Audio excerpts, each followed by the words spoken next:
ಆಯೋಜಿತವಾಗಿರುವ ವಿಶೇಷ ಉಪನ್ಯಾಸ ಮಾಲೆಯ ಈ ಸಂಚಿಕೆಗೆ ವೇದಿಕೆಯ ಮೇಲೆ ಇರುವ ನನ್ನ ಪರಮ ಮಿತ್ರರು, ಈ ಮಹಾವಿದ್ಯಾಲಯದ ಪ್ರಾಚಾರ್ಯರು ಆಗಿರುವ ಡಾಕ್ಟರ್ ಮಲ್ಲಯ್ಯ ಸನ್ನತ್ ಸರ್ ಅವರೇ, ಹಾಗೆ ನನ್ನ ಪ್ರೀತಿಯ ಮಿತ್ರ ಗಾದಿಲಿಂಗಪ್ಪನವರೇ, ವೇದಿಕೆಯ ಮುಂಭಾಗದಲ್ಲಿರುವ ಪ್ರೊಫೆಸರ್ ಸಿದ್ದರಾಮಪ್ಪ ಸರ್ ಅವರೇ, ಎಲ್ಲ ಪ್ರೀತಿಯ ವಿದ್ಯಾರ್ಥಿ ಮಿತ್ರರೇ, ಸ್ನೇಹಿತ ಪವನ್ ಅವರೇ, ಈ ಮಹಾವಿದ್ಯಾಲಯಕ್ಕೆ ನಾನು ಬರ್ತಾ ಇರೋದು 2ನೇ ಬಾರಿ. ಮಲ್ಲಯ್ಯ ಅವ್ರಿಗೆ ಮತ್ತೆ ನನ್ನ ಕರೆಸಬಾರ್ದು, ಯಾಕೆ ಕರೆಸ್ತಾರೋ ಗೊತ್ತಿಲ್ಲ. ಆದ್ರೆ ಗೆಳೆಯರಾದ ಗಾದಿಲಿಂಗಪ್ಪ ಮತ್ತು ಪ್ರಾಚಾರ್ಯ ಮಿತ್ರರಾದ ಮಲ್ಲಯ್ಯ ಸರ್ ಅವರ ಸ್ನೇಹ ಮತ್ತು ಔದಾರ್ಯದ ಕಾರಣಕ್ಕಾಗಿ ನಾನು ಇಲ್ಲಿ ನಿಂತ್ಕೊಂಡಿದ್ದೇನೆ. ಅದಕ್ಕಾಗಿ ಅವ್ರನ್ನ ವಿಶೇಷವಾಗಿ ಆಗ್ತಾ ಇದೆ.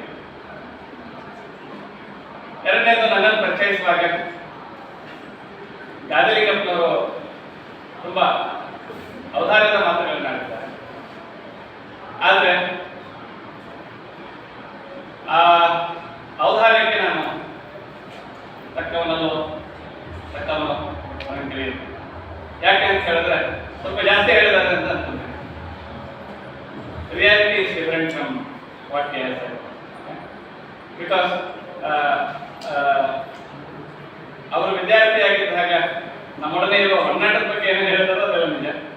ಆದರೆ ಸರ್ ಹಾಗೆ ಹೇಗೆ ಅಂತ ಹೇಳ್ತಾರಲ್ಲ, ಅದೆಲ್ಲ ನೀವೇನು ಹಾಗೆ ತಿಳ್ಕೊಳ್ಬೇಕು.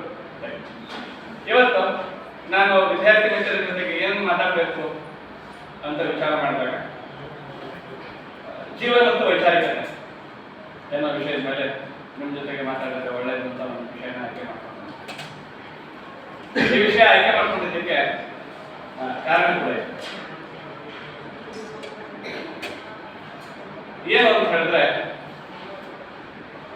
ಮೊದಲನೇದು, ಮನುಷ್ಯ ಬುದ್ಧಿವಂತ ಪ್ರಾಣಿ ಅಂತ ನೀವೆಲ್ಲ ಬಹಳ ಸಾರಿ ಕೇಳಿದ್ದೀರಿ. ಇದರಲ್ಲಿ 2 ಅಬ್ಜೆಕ್ಟಿವ್ಸ್ ಇದೆ. ಒಂದು, ಮನುಷ್ಯ ಬುದ್ಧಿವಂತನೂ ಹೌದು, ಎರಡನೇದವನು ಪ್ರಾಣಿಯೂ ಹೌದು. 2 ಲಕ್ಷಣಗಳು ಅವನಿಗಿದೆ. ಮನುಷ್ಯ is on intelligent as well as is on creature. ಅಂದ್ರೆ ಅವನಲ್ಲಿ ಪಶು ಸಹಜವಾದ ಗುಣಗಳೂ ಇವೆ, ವಿವೇಕಾನಂದ. ಆದರೆ ವಿಚಾರ ಮಾಡಿದ್ರೆ ಯಾವುದ್ರ ಕೈ ಮೇಲಾಗ್ತಾ ಇರ್ತದೆ ಜೀವನದಲ್ಲಿ ಅಂತ ಹೇಳಿದ್ರೆ, ಬುದ್ಧಿಯ ಮನುಷ್ಯನ ಬದುಕಿನಲ್ಲಿ ಬುದ್ಧಿಯ ಪಾತ್ರ ಕಡಿಮೆಯಾಗಿ ಪಶು ಪ್ರವೃತ್ತಿಗಳ ಪಾತ್ರ, ಅಂದ್ರೆ ಪ್ರಾಣಿ ಸಹಜ ಭಾವನೆಗಳಿದೆಯಲ್ಲ, ಅವೇ ಮನುಷ್ಯನ ವರ್ತನೆಯನ್ನ ಸದಾಕಾಲ ಏನ್ ಮಾಡ್ತಾ ಇರ್ತವೆ, ನಡೆಸ್ತಾ ಇರ್ತವೆ, ನಿಯಂತ್ರಿಸ್ತಾ ಇರ್ತವೆ, ನಿರ್ವಹಿಸ್ತಾ ಇರ್ತವೆ. ಅಂದ್ರೆ ಮನುಷ್ಯ ವಿಚಾರ ಮಾಡಿ ಬದುಕುವುದಕ್ಕಿಂತ ಪ್ರಾಣಿ ಸಹಜವಾದ ಅಗತ್ಯಗಳ ಈಡೇರಿಕೆಯಲ್ಲೇ ತನ್ನ ಇಡೀ ಬದುಕನ್ನು ಸಲ್ಲಿಸಿಬಿಡುವ ಸಾಮಾನ್ಯ ಜಂತು ಆಗಿರುವುದು ಈ ಕಾಲದ ದೌರ್ಭಾಗ್ಯ. ಅದು ಅಲ್ಲದೆ ಮನುಷ್ಯನ ಬಾಳಿನಲ್ಲಿ ಅವನಿಗೆ ಬಾಳಿನ ಹೊರತಾದ ಅನೇಕ ಶ್ರದ್ಧೆಗಳಿವೆಯಲ್ಲ, ಅವು ಮನುಷ್ಯನ ಬಾಳಿನ ಘನತೆಯನ್ನು ಕುಂದಿಸಿವೆ. ಮನುಷ್ಯನ ಅವನ ಬಾಳಿನ ಶ್ರದ್ಧೆ ಕಡಿಮೆ. ಯಾವ ಕಾರಣಕ್ಕಾಗಿ ಅಂತ ಹೇಳಿದ್ರೆ, ಪ್ರತಿನಿತ್ಯ ಸಮಾಜದಲ್ಲಿ ಅವನಿಗೆ ಸಮಸ್ಯೆ ಬಂದಾಗ, ಸಂಕಟ ಎದುರಾದಾಗ, ದುಃಖ ಆದಾಗ, ದೌರ್ಬಲ್ಯ ಉಂಟಾದಾಗ ಈ ಹೊತ್ತಿನ ಎಲ್ಲ ಮನುಷ್ಯರು ಎಲ್ಲಿಗೆ ಮೊರೆ ಹೋಗ್ತಾರೆ ಅಂದ್ರೆ ದೇವರು, ಧರ್ಮ, ಪೂಜೆ, ಹರಕೆ, ಶಕುನ, ಜ್ಯೋತಿಷ್ಯ, ಆಮೇಲೆ ಹರಕೆ, ಮಡೆ ಸ್ನಾನ, ಆಮೇಲೆ ಬಾಣಮತಿ, ವಶೀಕರಣ, ಹೀಗೆ ಮನುಷ್ಯರಿಗೆ ತಮ್ಮ ಕೈಯಲ್ಲಿ ಏನೇನನ್ನ ರಕ್ಷಿಸ್ಕೊಳ್ಳೋಕೆ ಆಗೋದಿಲ್ವೋ ಅದನ್ನೆಲ್ಲ ಏನೇನೋ ಮಾಡಿ ರಕ್ಷಿಸ್ಕೊಳ್ಬೇಕು ಅಂತ ಹೊರಟಿದ್ದಾರೆ. ಇವೆಲ್ಲ ಮೌಢ್ಯಗಳು ಅವನ ಬದುಕಿನ ಒಟ್ಟು ಚೈತನ್ಯ ಶಕ್ತಿಯನ್ನು, ಕ್ರಿಯೇಟಿವಿಟಿಯನ್ನು, ಸೃಜನಶೀಲತೆಯನ್ನು ಏನ್ ಮಾಡಿದ್ದಾರೆ, ಹಾಳಾಗುವಂತೆ ಮಾಡಿದ್ದಾರೆ. ಮನುಷ್ಯನ ಬದುಕಿನಲ್ಲಿ ದೇವರು, ಧರ್ಮ, ಸಂಸ್ಕೃತಿ, ಸಂಪ್ರದಾಯ ನಂಬಿಕೆ, ಜಾತಿ ಇವುಗಳ ಪ್ರಭಾವವೇ ಹೆಚ್ಚಾಗಿ ಜೀವನ ಸಣ್ಣದಾಗಿದೆ. ಹೀಗಿರುವಾಗ ಮನುಷ್ಯನ ಬದುಕು ದೊಡ್ಡದಾಗುವುದು ಹೇಗೆ, ಮನುಷ್ಯ ವಿಚಾರವಂತನಾಗುವುದು ಹೇಗೆ ಎಂಬುದು ನಮಗೆ ತುಂಬಾ ಮುಖ್ಯವಾದ ವಿಷಯ. ಇದೇ ಹೊತ್ತಿಗೆ ನಮ್ಮಲ್ಲಿ ಸಾಕ್ಷರತೆ ಹೆಚ್ಚಾಗಿ, ವಿದ್ಯಾಭ್ಯಾಸ ಹೆಚ್ಚಾಗಿ, ನಾವು ಅಜ್ಞಾನ ಅಂಧಕಾರ ಎಲ್ಲ ನಾಶವಾಗಿದೆ ಅಂತ ನಂಬಿದರೆ ತಪ್ಪಾಗುತ್ತೆ. ಹೆಚ್ಚೆಚ್ಚು ಅಜ್ಞಾನ, ಮೌಢ್ಯ, ತಪ್ಪು ತಿಳುವಳಿಕೆಗಳು ಯಾರಲ್ಲಿ ಅಂತ ಹೇಳಿದ್ರೆ ಸುಶಿಕ್ಷಿತರಾದ ಜನರಲ್ಲಿ. ಹಾಗಾಗಿ ವಿದ್ಯೆ ನಮಗೆ ಆತ್ಮಸಾಕ್ಷಿಯ ಆತ್ಮಜ್ಯೋತಿಯ ಸಾಕ್ಷಾತ್ಕಾರದ ಸಾಧನವಾಗುವುದು ನಮ್ಮನ್ನು ಏನು ಮಾಡ್ತಿದೆ, ಹೆಚ್ಚು ಬಲಿಷ್ಠರನ್ನಾಗಿ, ಹೆಚ್ಚು ಸಂಕುಚಿತ ಸ್ವಭಾವದ ಜನರನ್ನಾಗಿ ಮಾಡ್ತಿರುವ ಈ ಹೊತ್ತಿನಲ್ಲಿ ನಮ್ಮ ಬದುಕು ಸಾರ್ಥಕವಾಗುವುದಾದರೆ ವಿಚಾರಶೀಲತೆ ಒಂದೇ ದಾರಿ ಅನ್ನೋದು ಅನಿವಾರ್ಯವಾಗಿ ನಾವು ಒಪ್ಪಬೇಕಾದ ಸಂಗತಿ. ಇದನ್ನು ನಾನು ಸ್ವಲ್ಪ ನಿಮಗೆ ಅರ್ಥ ಮಾಡಿಸೋದಕ್ಕೆ 1 ಗಂಟೆವರೆಗೆ ಪ್ರಯತ್ನ ಮಾಡ್ತೀನಿ. ನಿಮಗೆ ಚಿಕ್ಕವರಿದ್ದಾಗಲೂ ಈಗಲೂ ನೀವು ಒಂದು ಕತೆ ಕೇಳಿರ್ತೀರಿ, ವಿಕ್ರಮ ಮತ್ತು ಬೇತಾಳ ಹೇಳುವಂಥದ್ದು.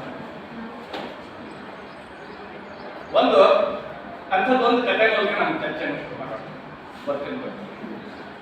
ಏನು ಅಂತ ಹೇಳಿದ್ರೆ, ವೀರ ವಿಕ್ರಮಾದಿತ್ಯ ಅಂತ ಒಬ್ಬ ರಾಜ. ಅವನ ಅರಮನೆಗೆ ಪ್ರತಿನಿತ್ಯ ಮುಂಚಾನೆ ಅನೇಕ ಜನ ಬಂದು ರಾಜನಿಗೆ ಉಡುಗೊರೆಗಳನ್ನ ಸಲ್ಲಿಸ್ಕೊಡ್ತಾ ಇದ್ರು. ಒಬ್ಬ ಫಕೀರ ಏನ್ ಮಾಡ್ತಿದ್ದ ಅಂತ ಹೇಳಿದ್ರೆ, ತಾನು ಕೂಡ ಪ್ರತಿನಿತ್ಯ ಕಾಡಿನಿಂದ ಒಂದು ಹಣ್ಣು ತಂದು ಮುಂಜಾನೆ ಬಂದು ಎಲ್ಲ ಜನ ಉಡುಗೊರೆ ಕೊಡ್ತಿದ್ರಲ್ಲ ಅರಸನಿಗೆ, ಇವನು ಹಾಗೆ ಒಂದು ಹಣ್ಣನ್ನು ಕೊಟ್ಟು ಹೋಗ್ತಿದ್ದ. ಅರಸ ಹಣ್ಣು ತಗೊಂಡು ತನ್ನ ಮಂತ್ರಿ ಕೈ ಕೊಡ್ತಿದ್ದ. ಕಾಡು ಹಣ್ಣು, ಒಳ್ಳೆ ವಾಸನೆ ಇರಲಿಲ್ಲ, ತಿನ್ನೋದಕ್ಕೆ ರುಚಿ ಇರಲಿಲ್ಲ, ಏನ್ ಮಾಡೋದು ಅಂತ ಅವನು ಆ ಹಣ್ಣನ್ನ ಮಂತ್ರಿ ಕೈ ಕೊಡ್ತಿದ್ದ. ಹೀಗೆ ಆ ಫಕೀರ 10 ವರ್ಷ ಪ್ರತಿನಿತ್ಯ ಮುಂಜಾನೆ 6 ಗಂಟೆಗೆ ಬರೋದು, ಒಂದು ಹಣ್ಣು ಕೊಡೋದು, ಇವನು ತಗೊಳ್ಳೋದು, ಮಂತ್ರಿ ಕೈ ಕೊಡೋದು. ಮುಗುಳ್ನಂತಿದ್ದ, ಈ ನನಗೆ ಎಲ್ಲರೂ ಎಂತೆಂತ ಬೆಲೆ ಬಾಳುವ ಉಡುಗೊರೆ ಕೊಡ್ತಾರೆ, ಬರೀ ಒಂದು ಕಾಡು ಹಣ್ಣು ತಂದು ಕೊಡ್ತಾನೆ, ಅದ್ರಲ್ಲಿ ವಾಸನೆ ಇಲ್ಲ, ಗಂಧ ಇಲ್ಲ, ರುಚಿ ಇಲ್ಲ, ಅದು ಕೊಡ್ತಾನೆ. 10 ವರ್ಷದಿಂದ ಕೊಡ್ತಾನೆ. ಯಾಕೆ ಅಂತ ಪ್ರಶ್ನೆ ಮಾಡಲಿಲ್ಲ ವಿಕ್ರಮಾದಿತ್ಯ. ತಗೋತಿದ್ದ ಮಂತ್ರಿಕೆ. ಆದ್ರೆ ಒಂದಿನ ಅವನ ಪಕ್ಕದಲ್ಲಿ, ರಾಜನ ಪಕ್ಕದಲ್ಲಿ, ವಿಕ್ರಮಾದಿತ್ಯನ ಪಕ್ಕದಲ್ಲಿ ಒಂದು ಮಂಗ್ಯ ಕೊಟ್ಟಿತ್ತು. ಈ ಫಕೀರ ಬಂದು ಹಣ್ಣು ಕೊಟ್ಟ. ಆ ಹಣ್ಣನ್ನ ಈ ವಿಕ್ರಮಾದಿತ್ಯ ಆ ಮಂಗನಿಗೆ ಕೊಟ್ಟ. ಅದು ತಿಂದು ಕೂಡಲೇ ಆ ಹಣ್ಣಿನೊಳಗೆ ಒಂದು ವಜ್ರದ ಹರಳಿತ್ತು, ಅದಕ್ಕೆ ಪಕ್ ಅಂತ ಕೆಳಗಡೆ ಬಿತ್ತು. ರಾಜನಿಗೆ ಆಗ ಏನ್ ಹೊಳಿತು ಅಂದ್ರೆ, ಹಂಗಾದ್ರೆ 10 ವರ್ಷದಿಂದ ಹಣ್ಣು ಕೊಡ್ತಿದ್ದಾರಲ್ಲ, ಅದ್ರಲ್ಲಿ ಎಷ್ಟು ವಜ್ರದ ಹರಳುಗಳಿರ್ಬೋದು, ಉಳಿತಾ ಇರುವ ವಜ್ರದ ಹರಳುಗಳು ಅಂತ ಅನ್ನಿಸ್ಲಿಕ್ಕೆ. ಆಗ ಮಂತ್ರಿನ ಕೇಳ್ದ, ಎಲ್ಲಿಟ್ಟಿಯಪ್ಪ ಇಷ್ಟು ದಿವಸ ಕೊಟ್ಟು ಹಣ್ಣು ಅಂತ. ಒಂದು ಕೋನೆಯಲ್ಲಿ ಒದ್ದಿದ್ದೀನಿ ಸ್ವಾಮಿ ಅಂತ. ಹಾಗಾದ್ರೆ ತೆಗೆದು ನೋಡು ಅಂದ್ರೆ ಎಲ್ಲ ಹಣ್ಣು ಕೊಳತು ಬಿದ್ದಿದ್ವು. ಆದ್ರೆ ಪ್ರತಿ ಕೊಳತು ಬಿದ್ದ ಹಣ್ಣಿನ ಒಳಗಡೆ ಏನಿತ್ತು, ಹೊಳೆಯುತ್ತಿರುವ ವಜ್ರದ ಹರಳುಗಳು. ರಾಜನಿಗೆ ಏನು ಹುಚ್ಚಿಡಿತು ಅಂದ್ರೆ, 10 ವರ್ಷದಿಂದ ಎಷ್ಟು ಹರಳು ಕೊಟ್ಟಾನಲ್ಲ, ಹಣ್ಣು ಕೊಟ್ಟಾನಲ್ಲ, ಎಷ್ಟಿರಬಹುದು ಅಂತ. ಆಮೇಲೆ ಇವ್ ನಾಳೆಯಿಂದ ಕೊಟ್ಟರು ಎಷ್ಟು ಕೊಡ್ತಾನೆ, ನಾನು ಎಷ್ಟು ಶ್ರೀಮಂತನಾಗಿರ್ಬೋದು. ಆದ್ರೆ ಫಕೀರ ಏನು ಹೇಳಿದ, ನಿಲ್ಲ, ಇಷ್ಟಕ್ಕೆ ನೀನೇನಾಗಬೇಡ, ಬಹಳ ಸಂಭ್ರಮಿಸ್ಬೇಡ, ವರ್ತಮಾನದಲ್ಲಿ ಬದುಕು. ನಾನು 10 ವರ್ಷದಿಂದ ಹಣ್ಣು ಕೊಡ್ತಾ ಇದ್ರು, ನೀನೇನ್ ಮಾಡಲಿಲ್ಲ, ಏನು ಅಂತ ಒಂದ್ಸಾರಿ ನೋಡ್ಲಿಲ್ಲ. ನೀನು ಈಗ ನಾನು ಆ ಕೊಳತು ಬಿದ್ದಿರೋ ಹಣ್ಣುಗಳ ನಡುವೆ ವಜ್ರದ ಹರಳು ಹುಡುಕ್ತಾ ಇದ್ದೀಯ ಅಂದ್ರೆ, ನೀನು ಅತೀತದಲ್ಲಿ ಅಂದ್ರೆ ಕಳೆದು ಹೋಗಿರೋ ಭೂತದಲ್ಲಿ ಮತ್ತೆ ನೀನನ್ನು ಹುಡುಕೊಳ್ಳಕ್ಕೆ ಬಿಟ್ಟಿದ್ಯಾ. ಮತ್ತೆ ನಾಳೆ ಕನಸು ಕಾಣ್ತಾ ಇದೆ, ನಾಳೆಯಿಂದ ಎಷ್ಟು ಕೊಡ್ಬೋದು ನೀವು. ನಿನಗೆ ವರ್ತಮಾನದಲ್ಲಿ ಬದುಕೋ ಏನಿಲ್ಲ, ಬುದ್ಧಿ ಇಲ್ಲ. ಇವತ್ತು ಈ ಕ್ಷಣ ದೊಡ್ಡದು. ನೀನು ಹಳೆಯದರಲ್ಲಿ ನೀನು ಸುಖ ಹುಡುಕ್ತಿದ್ಯಾ, ಅಥವಾ ನಾಳೆಯ ಕನಸಲ್ಲಿ ನಿನ್ನ ಸುಖ ಹುಡುಕೋದಕ್ಕೆ ಹೊರಟಿದ್ಯಾ? ಇಲ್ವಾ. ನಾನು ಇಷ್ಟು ದಿನದಿಂದ ನಿನಗೆ ಹಣ್ಣು ಕೊಡ್ತಾ ಇದ್ರು, ನೀನು ಏನ್ ಮಾಡಲಿಲ್ಲ, ಅದು ತೆಗೆದು ನೋಡ್ಲಿಲ್ಲ. ಅಂದ್ರೆ ನೀನು ವರ್ತಮಾನದಲ್ಲಿ ಬದುಕ್ತಿಲ್ಲ ಅಂತ. ಮನುಷ್ಯನ ಬಾಳಿನ ದೌರ್ಭಾಗ್ಯ ಏನು ಗೊತ್ತಾ, ನಾವು ಹೆಚ್ಚಿನ ಸಮಯವನ್ನು ನಿನ್ನೆ ಏನಾಯ್ತು, ಅವಳೇನಂದ್ರು, ಅವನೇನಂದ, ಅವ್ರು ಹಂಗೆ ಅನ್ನಬಾರ್ದಾಗಿತ್ತು, ಇವ್ರು ಹೀಗೆ ಹೇಳಬಾರ್ದಾಗಿತ್ತು, ಇದರಲ್ಲೇ ಕಳೆದ್ಬಿಡ್ತು ನಮ್ಮ ಬದುಕು. ಅಥವಾ ನಾಳೆ ಹಂಗಾಗುತ್ತೆ, ನಾಳೆ ಹೀಗಾಗುತ್ತೆ, ನಾಳೆ ಅಧಿಕಾರ ಸಿಗುತ್ತೆ, ಹಣ ಸಿಗುತ್ತೆ, ಸಂಪತ್ತು ಸಿಗುತ್ತೆ, ಭಾಗ್ಯ ಸಿಗುತ್ತೆ, ಒಳ್ಳೆ ಮದುವೆ ಆಗುತ್ತೆ, ಒಳ್ಳೆ ಹುಡುಗ ಸಿಗ್ತಾನೆ, ಒಳ್ಳೆ ಹುಡುಗ ಸಿಗ್ತಾನೆ, ಈ ಕನಸಲ್ಲೇ ಕಳೆದ್ಬಿಡ್ತು. ಈ ವರ್ತಮಾನದ ಕ್ಷಣ ದೊಡ್ಡದು ಅನ್ನೋದು ನಿಮ್ಗೆ ಅರ್ಥ ಆಗಲಿಲ್ಲಲ್ಲ, ಅದನ್ನ ಅರ್ಥ ಮಾಡೋದಕ್ಕಾಗಿ ನಾನು ಬಂದಿದ್ದು ಅಂತ ಹೇಳ್ತಾನೆ. ಮಾತ್ರ ಅಲ್ಲ, ರಾಜನಿಗೆ ಏನ್ ಹೇಳ್ತಾನಂದ್ರೆ, ಇಲ್ಲ ನಾನೊಂದು ತಪಸ್ ಮಾಡ್ತಾ ಇದ್ದೀನಿ, ತಂತ್ರಗಾರಿಕೆ ಮಾಡ್ತಾ ಇದ್ದೀನಿ ತಪಸ್ಸಿನ ಮೂಲಕ. ನೀನು ಇವತ್ತು ಅಮಾವಾಸ್ಯೆ, ಇವತ್ತು ಸಂಜೆ ಸ್ಮಶಾನಕ್ಕೆ ಬರಬೇಕು, ಅಲ್ಲಿ ನನಗೊಂದು ಸಹಾಯ ಮಾಡೋ. ನೀನು ಜೀವನದಲ್ಲಿ ಎಚ್ಚರ ತಪ್ಪಿದೆಯೇನು ಅಂತ ಅವ್ನು ಹೇಳ್ತಿರೋದು. ಏನಂದ್ರೆ, ಇಷ್ಟು ದಿನ ನಾನು ಅನ್ಕೊಡ್ತಾ ಇದ್ರು, ನೀನು ಎಚ್ಚರದಿಂದ ಒಂದ್ಸಾರಿ ನೋಡ್ಲಿಲ್ಲ. ಸರಿ, ಸ್ಮಶಾನಕ್ಕೆ ಬರಬೇಕು ನೀನು ಸಂಜೆ ಅಂದ್ರೆ, ಈ ಒಂದು ಕಾಡು ಹಣ್ಣಿನಲ್ಲಿ ಇಷ್ಟೆಲ್ಲ ವಜ್ರದ ಹರಳು ಕೊಟ್ಟಿದ್ದು ಸ್ಮಶಾನಕ್ಕೆ ಹೋದ್ರೆ ಇನ್ನೇನೋ ಸಿಕ್ಕುವುದು ಅನ್ನೋ ಆಸೆಯಿಂದ ವಿಕ್ರಮಾದಿತ್ಯ ಅಲ್ಲಿ ಹೋಗ್ತಾರೆ. ಹಾಗಾದ್ರೆ ಸ್ಮಶಾನಕ್ಕೆ ಹೋದ ಸುತ್ತಲೂ ಹೆಣಗಳು, ಒಂದು ಹೆಣವನ್ನ ಸಿಗಿದು ಅದನ್ನ ಮಾಂಸವನ್ನೆಲ್ಲ ಬೇರ್ಪಡಿಸ್ತಾ ಇದ್ದ ಈ ಫಕೀರ. ಅಲ್ಲಿ ಹೋದ ಸುತ್ತಲೂ ರೌರವ ನರಕ, ಭಯಾನಕ, ಅಮಾವಾಸ್ಯೆ, ಕತ್ಲೆ ಬೇರೆ. ವಿಕ್ರಮಾದಿತ್ಯನಿಗೆ ಫಕೀರ ಹೇಳ್ತಾನೆ, ಏನಿಲ್ಲಪ್ಪ, ಮುಂದ್ಗಡೆ ಹೋಗು, ಒಂದು ಹದಾರಿ ಹೋಗು, ಅಲ್ಲೊಂದು ಗಿಡ ಇದೆ, ಅದಕ್ಕೊಂದು ಹೆಣ ನೇತು ಬಿದ್ದಿದೆ, ಅದನ್ನು ತಗೊಂಡಿಲ್ಲ ಬಾ, ಸುಲಿಬೇಕಂತ ತಂದು. ಒಬ್ಬನೇ ಹೋಗಬೇಕು, ಕತ್ಲು, ಸುತ್ತು ಹೆಣಗಳ ಚೀತ್ಕಾರ ಕೇಳಿಸ್ತಾ ಇದೆ, ರಾತ್ರಿ ಭೂತಗಳೆಲ್ಲ ಅದು ಓಡಾಡ್ತಾ ಇವೆ. ಹಾಗೆ ವಿಕ್ರಮಾದಿತ್ಯ ಒಬ್ಬರೇ ಹೋಗ್ಬೇಕು, ಧೈರ್ಯ ಸಾಹಸಶೀಲ ಅನ್ನೋ ಕಾರಣಕ್ಕೆ. ಆದ್ರೆ ಹೋಗುವಾಗ ಒಂದು ನಿಯಮ ಹೇಳಿದ ಫಕೀರ, ಏನಂದ್ರೆ ಅಲ್ಲಿ ಹೋದ ಮೇಲೆ ಒಟ್ಟ ಮಾತಾಡಬಾರ್ದು, ಮತ್ತೆ ಒಟ್ಟ ಎಚ್ಚರ ತಪ್ಪಬಾರ್ದು. ಹೋದ, ಒಂದು ಮರಕ್ಕೆ ನೇತು ಬಿದ್ದಿದ್ದ ಒಂದು ಹೆಣವನ್ನ ಕೆಳಗೆ ಇಳಿಸ್ಕೊಂಡ. ಇವನು ಕೈ ಹಿಡಿದು ಕೆಳಗೆ ಇಳಿಸ್ಕೊಂಡ ತಕ್ಷಣ ಅದು ನಕ್ಬಿಟ್ಟು, ನಕ್ಕ ತಕ್ಷಣ ಅವನಿಗೆ ಕುತೂಹಲ ಮತ್ತು ಭಯ ಆಯ್ತು, ಬಹಳ ಭಯ ಆಯ್ತು. ಯಾಕೆ ನಕ್ಕೆ ಅಂತ ಕೇಳಿದ. ಏನು ನಿಯಮ ಏನಿತ್ತು, ಫಕೀರ ಏನಿಲ್ಲ, ಒಟ್ಟ ಮಾತಾಡಬಾರ್ದು, ಎಚ್ಚರದಲ್ಲಿರ್ಬೇಕು ಅಂತ. ಏನಾಗಿ ಬಿಡ್ತೀಗ, ಮಾತಾಡ್ಬೇಕ. ಹೆಣ ಏನು ಕೆಳಗೆ ಬಂದಿದ್ದು ವಾಪಸ್ಸು ಮರಕ್ಕೆ ಹೋಗಿ ಮೇಲೆ ಹೋಗಿ ಮತ್ತೆ ನೇತಾಕೊಂಡು ತಪ್ಪದೆ ಅಂತ ಗೊತ್ತಾಯ್ತು ನಿಮಗೆ. ಮತ್ತೆ ಹೋಗಿ ಗಿಡದಿಂದ ಶವವನ್ನ ಹೆಣವನ್ನ ಕೆಳಗೆ ಕರ್ಕೊಂಡು ಬಂದ. ಹೆಣ ಬಂದು ಅದನ್ನ ಹೆಗಲ ಮೇಲೆ ಇಟ್ಕೊಂಡು ಬರ್ತಾ ಇದ್ದಾನೆ ತಗೊಂಡು. ಹೆಣ ಮಾತಾಡ್ಲಿಕ್ಕೆ ಶುರು ಮಾಡಿ, ಏನಂತ, ನೋಡು ರಾಜ, ದಾರಿ ಬಹಳ ದೂರ ಇದೆ, ಸುತ್ತ ಕಥೆ ಬೇರೆ, ನಿನಗೆ ಭಯ ಆಗ್ತಿದೆ, ನಾನು ಮಾತಾಡಿದ್ರೆ ನೀನು ಒಂದು ಕಥೆ ಹೇಳ್ತೀನಿ, ಮಾತಾಡ್ತಾ ಕೇಳಿಸ್ಕೊಂತ.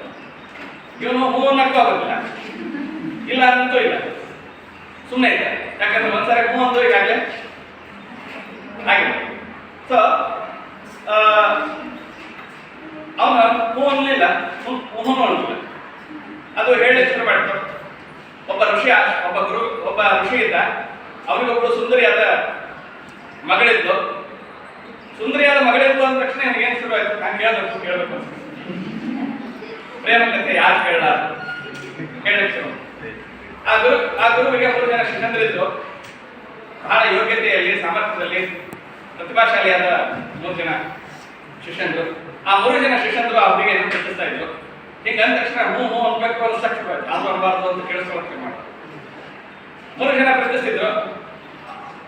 ಅವಳು ಅನುಪಮವಾದ ಸುಂದರಿ. ಈ 3 ಜನರಲ್ಲಿ ಯಾರು ಚೂಸ್ ಮಾಡ್ಬೇಕು ಅಂತ ಅವ್ರಿಗೆ ಡಿಸೈಡ್ ಮಾಡೋದಕ್ಕಾಗಲಿಲ್ಲ. ಎಲ್ಲರೂ ಯೋಗ್ಯವಂತರೆ. ಚೂಸ್ ಮಾಡ್ಲಿಕ್ಕಾಗದೆ, ನಿರ್ಧಾರ ತೆಗೆದುಕೊಳ್ಳಿಕ್ಕಾಗದೆ, ಒಬ್ಬರನ್ನು ಚೂಸ್ ಮಾಡಿದ್ರೆ ಇನ್ನೊಬ್ಬರು ಸೆಟ್ ಆಗ್ತಾರಂತ ಆತ್ಮಹತ್ಯೆ ಮಾಡ್ತಾರೆ. ಸರಿ, ಹಾಗಾದ್ರೆ ಅವಳು ಸತ್ಲು ಅಂತ ಹೇಳಿ ಆ 3 ಜನ ಶಿಷ್ಯರು ವ್ಯತಿತರಾಗಿ ಏನ್ ಮಾಡಿದ್ರು, ಒಬ್ಬ ಅವಳು ಸತ್ತ ಶವ ಸಂಸ್ಕಾರ ಮಾಡಿದ್ರಲ್ಲ ಅದೇ ಜಾಗದಲ್ಲಿ ಊಟ, ನಿದ್ರೆ, ನೀರು ಎಲ್ಲ ಬಿಟ್ಟು ಅಲ್ಲೇ ಕೂತ. ಇನ್ನೊಬ್ಬ ಅವಳು ಇಲ್ಲದೆ ನನ್ನ ಜಗತ್ತು ನಾನು ಬದುಕಕ್ಕಾಗೋದಿಲ್ಲ ಅಂತ ಅಲ್ಲಿರೋ ಜಾಗ ಬಿಟ್ಟು ಬೇರೆ ಕಡೆಗೆ ಹೊರಟು ಹೋದ. 3ನೇವನೊಬ್ಬ ಅವಳ ಸತ್ತ ಮೇಲೆ ಅವಳ ಅಸ್ಥಿಗಳನ್ನು, ಮೂಳೆಗಳನ್ನ ಸಂಗ್ರಹ ಮಾಡಿ ಅವುಗಳನ್ನ ಪ್ರತಿದಿನ ತನ್ನ ಜೊತೆ ಇಟ್ಕೊಂಡು ಪ್ರತಿದಿನ ನದಿಗೆ ಹೋಗೋದು, ಹೊಡೆಯೋದು, ಅವನು ತಂದು ಮತ್ತೆ ತನ್ನ ಕಡೆ ಇಟ್ಕೊಳ್ಳೋದು. ಹೀಗೆ ಯಾಕೆ ಮಾಡ್ತಿದ್ದಂದ್ರೆ ಅವನು ಅವರ ಮೂಳೆಗಳನ್ನ ಇಟ್ಕೊಂಡ್ರೆ ಮುಂದೆ ಯಾವಾಗಲೂ ತಂತ್ರದಿಂದ ಅವರನ್ನು ಬದುಕಿಸ್ಬೋದು ಅಂತ ನಂಬಿಕೆ ಇತ್ತು ಅವಳನ್ನು. ಸರಿ, ಹೀಗೆ ಇರುವಾಗ ಎಲ್ಲೋ ಅಲ್ಲಾಟಕ್ಕೆ ಹೋಗಿದ್ದಲ್ಲ ಒಬ್ಬ, ಅವನು ಯಾರಿಂದ ಒಂದು ಮಂತ್ರ ಕಲ್ತಂದ್ರೆ ಅವರ ಏನಂದ್ರೆ ಸತ್ತು ಹೋದವ್ರನ್ನ ಬದುಕಿಸ್ಬೋದು ಅಂತ. ಹಂಗ ಅವನು ವಾಪಸ್ ಬಂದ. ಇವನು ಆ ಮೂಳೆಗಳನ್ನ ಇಟ್ಕೊಂಡು ಕೂತಿದ್ದ. ಆ ಮೂಳೆಗಳಿಗೆ ಮಂತ್ರ ತಂತ್ರ ಹಾಕಿ ಅವರನ್ನ ವಾಪಸ್ ಏನ್ ಮಾಡಿದ್ರು, ಪುನಃ ಸೃಷ್ಟಿ ಮಾಡಿದ್ರು. ಅವಳು ಮೊದಲಿಗಿದ್ದಂತೂ ಹೆಚ್ಚು ಅನುಪಮ ಸುಂದರಿಯಾಗಿ ಏನಾದ್ರು ಸೃಷ್ಟಿ ಆದ. ಈ ಸೃಷ್ಟಿ ಆದ್ಮೇಲೆ 3 ಜನಕ್ಕೆ ಮತ್ತೆ ಜಗಳ ಶುರು ಆಯ್ತು. ಅವಳು ಯಾರಿಗೆ ಸೇರ್ಬೇಕು? ಅದಕ್ಕೆ ಆ ದೇವ ಕೇಳ್ತು, ಶವ ಕೇಳ್ತು ಈ ವಿಕ್ರಮಾದಿತ್ಯನ, ಏನು ಅಂತ ಹೇಳಿದ್ರೆ, ನೋಡಪ್ಪ ರಾಜ, ನೀನು ಬುದ್ಧಿವಂತ ಮತ್ತೆ ಜೊತೆಗೆ ಸತ್ಯವಂತ ಕೂಡ, ನ್ಯಾಯನಿಷ್ಠರು ನೀನು.